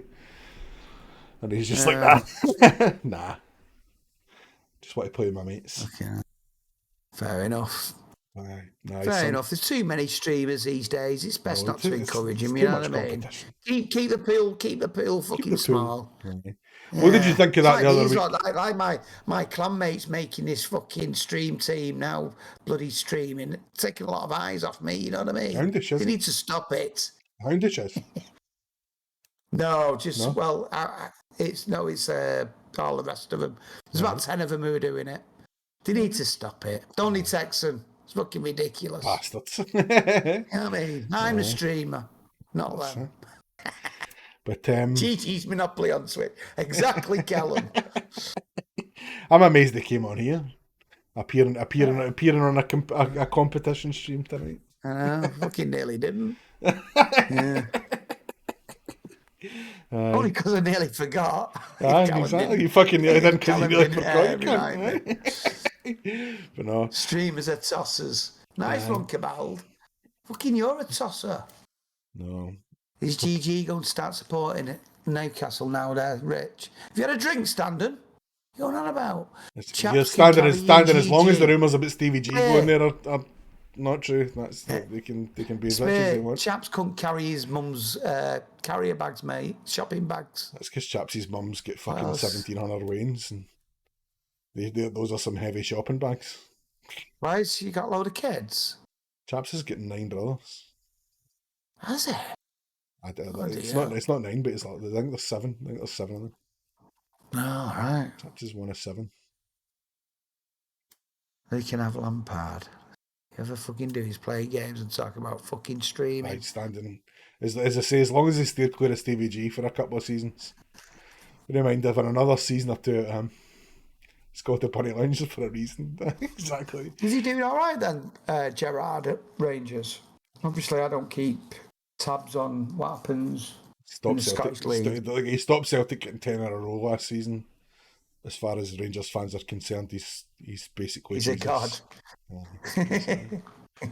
It's fucking one time I went to the, like, I'm sure like City and all kind of big clubs will do this now, but a few years ago I went to the stadium tour at Ibrox Stadium, which is like if you support a team, like it's to do the stadium tour is a cool thing, right? Because you get to walk in those hallowed halls, right? So like they take you in, they introduce you to your tour guide, right? And this tour guide that we got at Ibrox is like this old guy who's like worked there since he was 7 or something, right? He's fucking worked there for about 100 years, this old guy.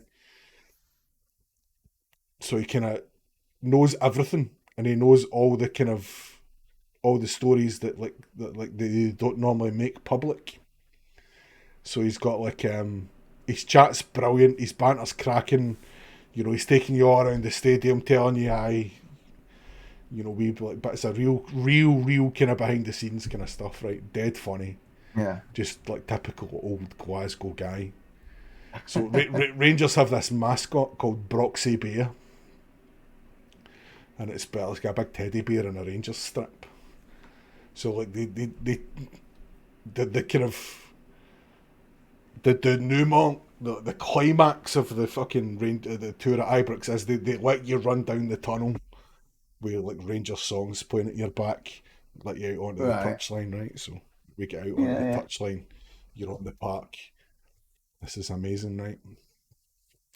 And Broxy Bear comes out then at that point to say hello. The mascot comes out, waving and that. Yeah. The bold boy, right? This old tour guide sidles up to me, like all confidential, and he goes like that. Here, big man. I was like, aye, what is it, pal? He's like, here, big man. He says, see Broxy Bear there? I says, aye, Broxy Bear. He's like, it's a woman in there.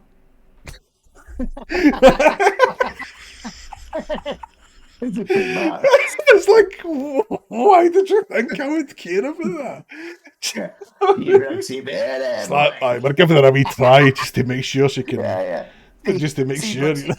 Just a woman in there. Oh, It's brilliant.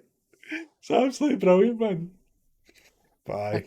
True history. All right, Standard. What's your fucking problem tonight, pal? Since we've kicked off, bloody, how long have we been on air?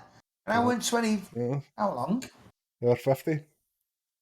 1 hour 50. All you've been going on about is bloody Man City and history and all that. City have been going longer than United. Oh, hang on.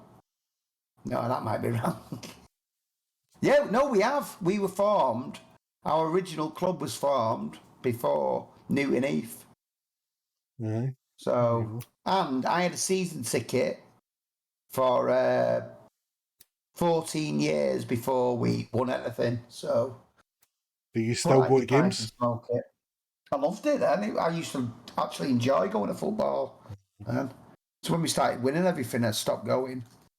It started being full of fucking plastic fans, you know what I mean? No. It did. It changed. It changed when we moved from Main Road to the new stadium. What's it called? Is it still the Etihad? What's it called now? Man City Stadium? Yeah, it's still the Etihad. Yeah, it was called the Coms City of Manchester Stadium. But I hate that, man. See that. Yeah. That is what I think for me. That is one of the most irritating things in sport is naming the arena after the sponsor. Yeah. But me and my dad had a season ticket for like 12 years at Main Road, and then we moved to that stadium. We went for a year, and the atmosphere was pretty shit. And then after that season, my dad got diagnosed with cancer. So we kept the season tickets on, but we didn't go because he wasn't well enough. And then when he passed away, I went for one season. I just What I say. it wasn't the same. But then about 4 years later, the second time we won the league, I bought a season ticket again because some of my mates started going. But it's still nothing like King Main Road. Main Road was brilliant. What was it that? was shady, you know what I mean? It was like all like back streets, and it wasn't like you were going to how can I explain it? It wasn't like you were going to Disney World, you know what I mean? You go there and you've got all this fucking all dead organised and all that. At Main Road it was hardcore, you know what I mean? Proper. So we went to Liverpool for a wee city break a couple of years ago, and it was the thing that the thing that amazed me most is like how those grounds are just so embedded in the communities. Like fucking Goodison Park has got houses that's fucking right in the middle of a housing scheme, man. It's like houses, and then across the street's Goodison, and it's the same. Anfield's the same, and like Anfield's the same, Ibrox is like that as well to a degree. Celtic Park's less so because they built up around that for the Commonwealth Games, but like, you know, That's what Main Road was like. It was like the houses were on the doorstep of the ground. Aye. But it's like where I went to see City v Liverpool when when all the coach got Duford and all that with all them like flare bombs and all the windows got smashed. And I was with a guy actually who got me a ticket. He's from Sweden, so I couldn't get a ticket. I was from Manchester, but a guy from the City Supporters Club in Sweden could get a load of tickets, and I met him playing Warframe. And he said, I'll meet you. I'll get you a ticket. Don't worry about it. So I met him in town. We went on the piss in town and then went to Liverpool. Fucking great. Apart from we got beat. A girl I used to go out with years ago, her brother had a season ticket at Old Trafford and used to drive down from here for every home game. And I was like, I find it difficult. I'd find it difficult enough to go to a Rangers game and Ibrox is fucking 20 minutes down the road from me. Do you know what I mean? You know what I mean? Driving to Manchester to go and watch a game of football that you can sit in a house and watch on Sky. Yeah, something wrong with him. He wants to get out of the house, and he's got something else going on. He's to get a bird. He's not a habit, probably, something like that. What's he doing that for? I can't think of anything worse. And that was in their glory days. So there's a story. So my missus, her maiden name is Ferguson, and she has an older brother named Alex or Alec. So she has an Alec Ferguson who is her older brother. So he used to live down south, and he used to always say like it was the only advantage that he ever had from that name is getting a table in a restaurant. Because they'd phone up and he'd hear the Scottish voice and he'd be like, "Can I get a table tonight?" And he'd be like, "Nah, we're fully booked." And he's like, "My name's Alex Ferguson." And they'd be like, "Oh yeah, of course, yeah, no problem, Mr. Ferguson, we'll get you in tonight, no problem." And then you just see the absolute disappointment in their eyes when we Alec turned up. Fucking brilliant. I know, there's my driving licence. My name's Alex Ferguson. I wasn't lying. I wasn't. Fun times. So what about like, if you had the opportunity to kind of introduce your grandson or your son? I guess that's a bit of a dad rite of passage, like to take your kid to their first football game and stuff. Yeah, no, he's not been to one yet, but it'll be I'll probably take him. Well, I will definitely take him, I think. Yeah. What did you do the same with your own? He's probably, I reckon about, he's not really interested in football at the moment. And I don't see the point in dragging a kid somewhere, you know what I mean? Unless he's going to sit there and watch it. Probably, I think the right age to take him is probably about 5, 6. If they're showing an interest in it, you know what I mean? Yeah. But I wouldn't. I think that's the mistake I made with a wee man. To force it on him. You know what I mean? But I don't think I've seen that standing. Is that the one on? Is it Amazon Prime that's on?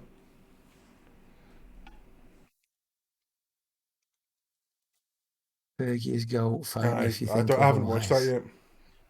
My big cousin lives in Durham. He's a big United fan. I know he's watched. Right. He'll have seen all that stuff. I was Five, your first 5 for game, my Sheffield first Wednesday, game, Main Road, Sheffield Wednesday at 96. Main Road. Yeah, Nice. I can't remember how old I was. I was young though. Oh, did it Yeah, still I'd in on? probably take him in a year or so, I reckon. It's like, yeah. My He's first like pretty game. chill. He's pretty chilled now, but he's still mad, do you know what I mean? So Mm, I could not see him sitting down for 45 minutes right. watching. I don't think he'd get it. I think he knows about kicking a football, but he doesn't. He doesn't get eye. What was your first game? What was the Yeah, first game you ever went to?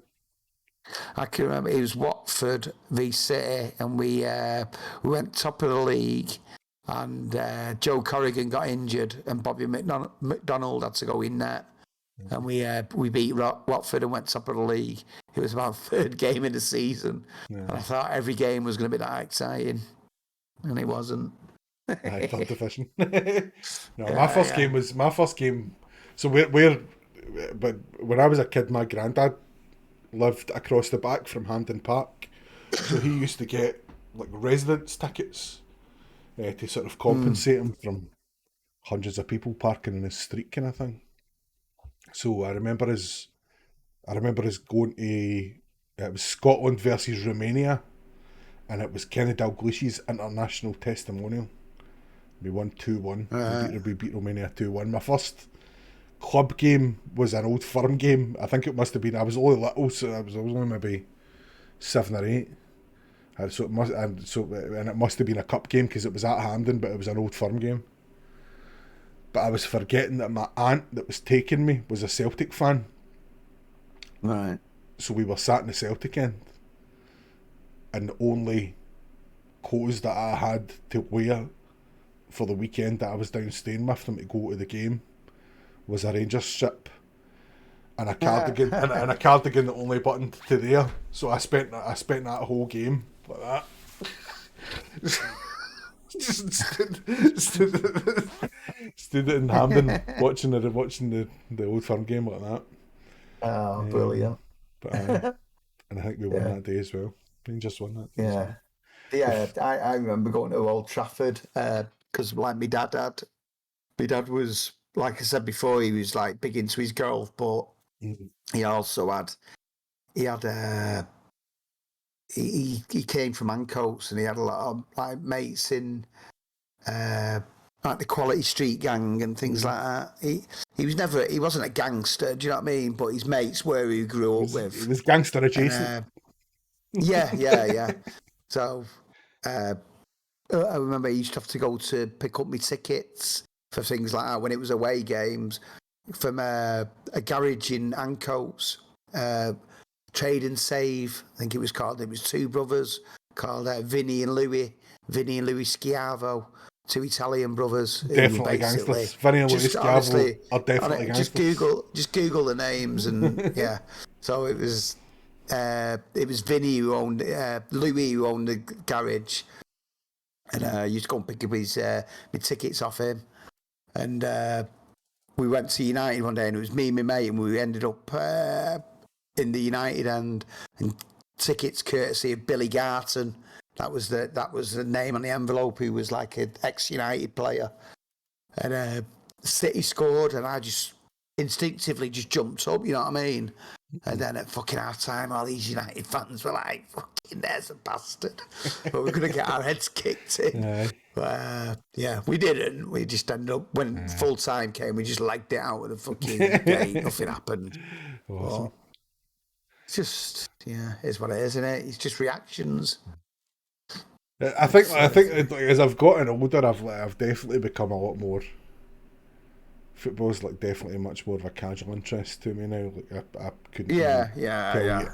It is me. Like, I think like Callum and Spade, Dusk, I think they're more It hurts me to say it. I think they're more City fans than I am now. When I used to be a massive City fan. I used to, Aye. like, even later on, I used to look at the internet every day at transfer news and all that. But I think Twitch as well and streaming, it's took my eye off it a bit because they usually play when I'm streaming. So, and not drinking as well, so I don't go out to the pub and watch them. You know what I mean? Aye. And life just changes, doesn't it? I think I think. like when me and Mrs. the Dude got together, like her brothers are all Red Hot Rangers fans. They've all had season tickets for years and years and years and years. Like, I think had I not been interested, or had I not been a Rangers fan, I think our early courtship could have been difficult. But Okay. but like, How I many think brothers has she got? she's got 3 older brothers. Right, yeah. So she's like, Yeah. the age difference between her and her youngest brother is like 15 years.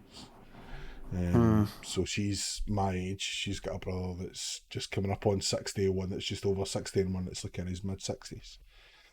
Yeah. She's like 44 just now. So and like grew up idolising them, you know.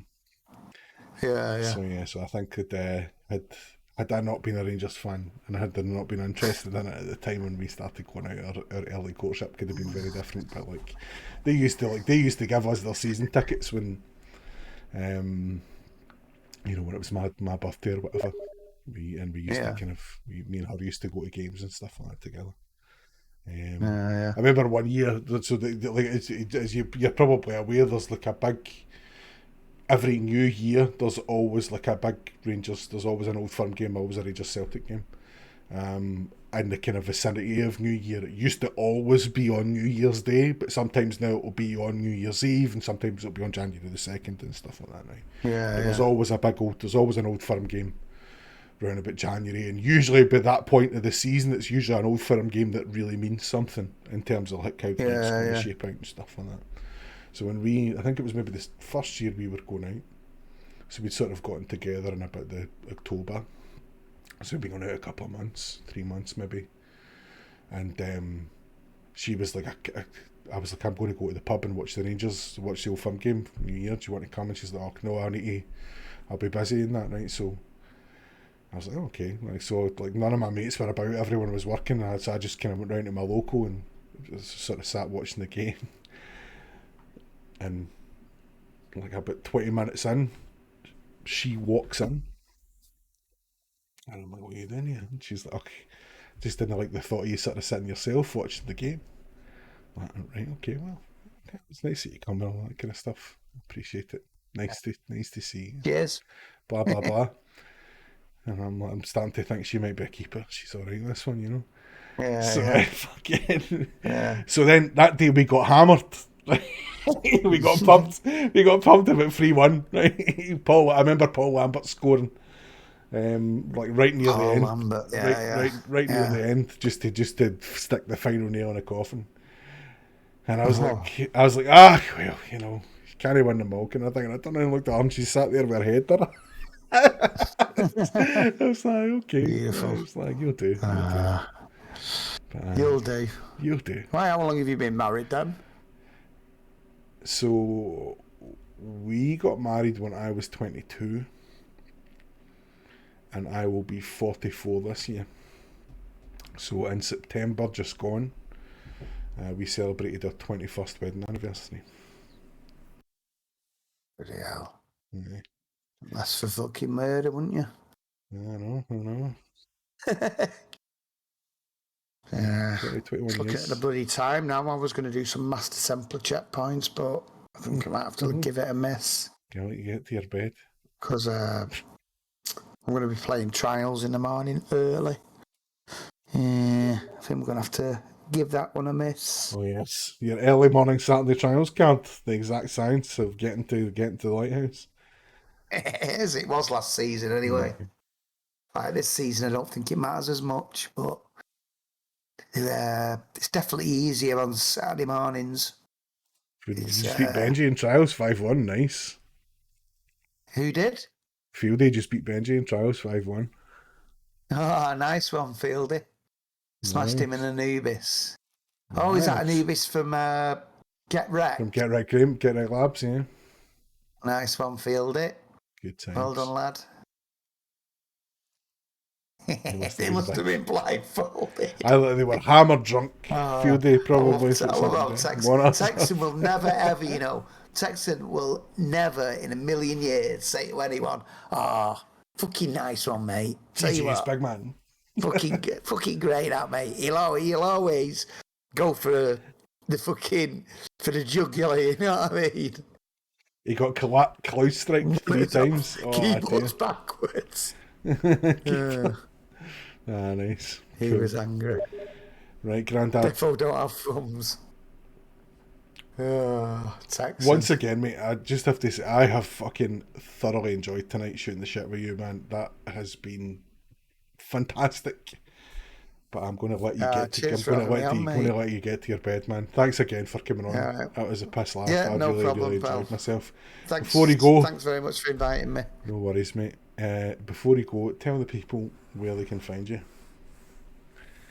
They can find me at twitch.tv/granddadgaming_, where you can expect below average PvP, subpar PvE, and a host of other things and characters. Thank you very much. Down the bottom, bird Cheers. fly, it's called on a call out sheet That's it. in the pit. You just promised a mug advert. Pit Am I right. hearing a shout out? I'm Is not that what it is? muted. There. There we are. Oh, Guys, listen, I know most of you who are here tonight have come over from Grandad's stream, but anyone who doesn't know this man, his channel is genuinely one of my favourite places on Twitch to hang out. Him and I go back a fair old distance on this platform to when I followed him some 18 months plus ago now, Grandad. is it? It must be now, man. Yeah. I still remember that first time coming into your channel and you're like, oh, you're Scott, the dude that was on James Witt's podcast. And I was like, oh no, he fucking saw that. Like, I was so shocked that night. But I remember, like, back then, I can remember, because it must have been nearly 2 years ago.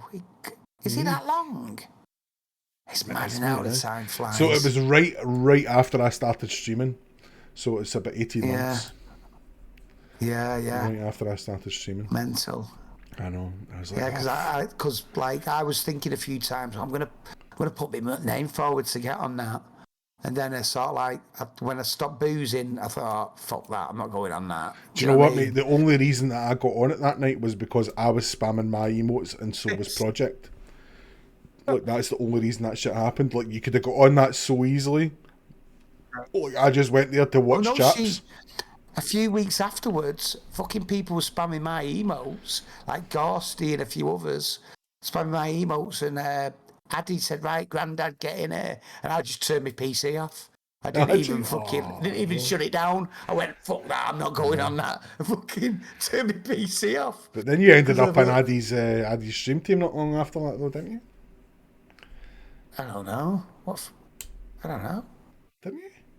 Is that not one of do the you stream mean? teams that you're in? The one that Addy's in? Oh, no, yeah. But I was already in that. Oh, were you already in that at the time? Right. Yeah, I was already in that. Yeah. Yeah, I think. More stream don't teams know, than it's you've all had hot dinners. Ladies and gentlemen, Mr. Grandad Gaming. Thank you very much. Right. Good, yes. So please, if you're in my chat and not coming from Grandad's incredibly generous raid earlier on, please do make sure you're following this gentleman. Genuinely, and I mean this from the bottom of my heart, one of my favourite places on Twitch to hang out. The content's cracking, the banter's cracking, the community's cracking. Spend some time there, you will genuinely not regret it. Grandad, thank you so much for coming on tonight, buddy. Thank you, mate. I appreciate it, and I've really enjoyed My it. pleasure. I've really enjoyed having you on here. So, with that, Cheers. Have a good evening. cheers. See you Thank you, later. man. Take care. See you later, chat. Bye-bye. Bye. And there we have it, ladies and gents. Wrong channel, right? Guys, I have a few thank yous to do. Everyone who's followed tonight, Mr. Fortune, Phoenix, Zach OP, Reaper, Texan, thank you, Miss Vicky, Fieldy, thanks for following the channel earlier on. Ibiza, if you're still here, buddy, thank you for the sub. That is very much appreciated. Welcome to the Diverse Viper. Thank you for following. I have had such a fucking great amount of fun tonight. I knew Grandad was going to be a great guest, and yeah, hopefully you guys thought so as well. As of right now, I don't know when the next one of these is going to be, or with whom. So Chaps and I had talked about doing one every so often, him and I. There are a couple of people who I've got on the sort of list in my head to get on that I haven't approached yet, so I don't want to say. It might be Chaps, it might be someone else. It will certainly not be Cabald, because that is the loosest of cannons. Cabald. Lulu's a good shout, actually. I don't know her very well, though. Or is that you typing Lil? Yeah, Cabald, invite Cabald on. Yeah. So there's a couple of people I've kind of got in mind that I would like to get on. Some Team Amcara teammates. But we'll see. And you got 7 kills on Lake Shadows. It's alright, Cabald. I was there watching that shit, man. That was dreadful. Yeah, TOS. Twitch terms of service dictates no Cabald on the podcast. That's it. No touching in the boom room. No Cabald on a podcast. We're going to host out team tonight.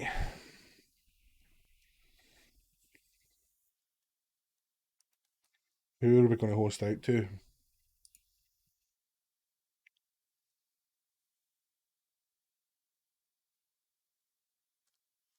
Who?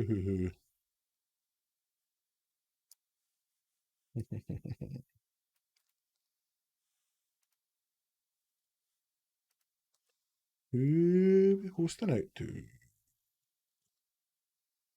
Yeah.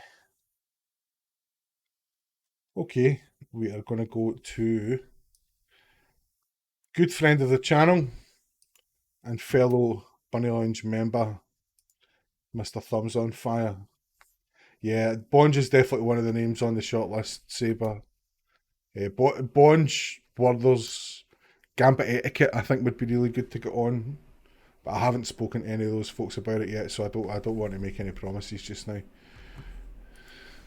Thanks for that, man. I appreciate it.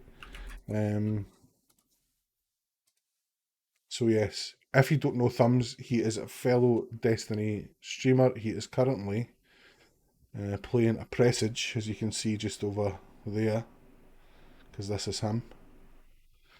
I will be back tomorrow morning for some time, for probably some Destiny. 9 AM ish UK time. So I hope to see some of you there at least. This will be on YouTube. If you want to follow the YouTube channel. TGLYOM. Too many things. TGLYOM. Tgilium. You will find it there. And I'll get the episode with Grandad up there as soon as you can see the last episode with Chaps on there already. But yes, I will see you tomorrow, gang. Thanks for everything tonight. That was a lot of fun. We'll do more of these in future.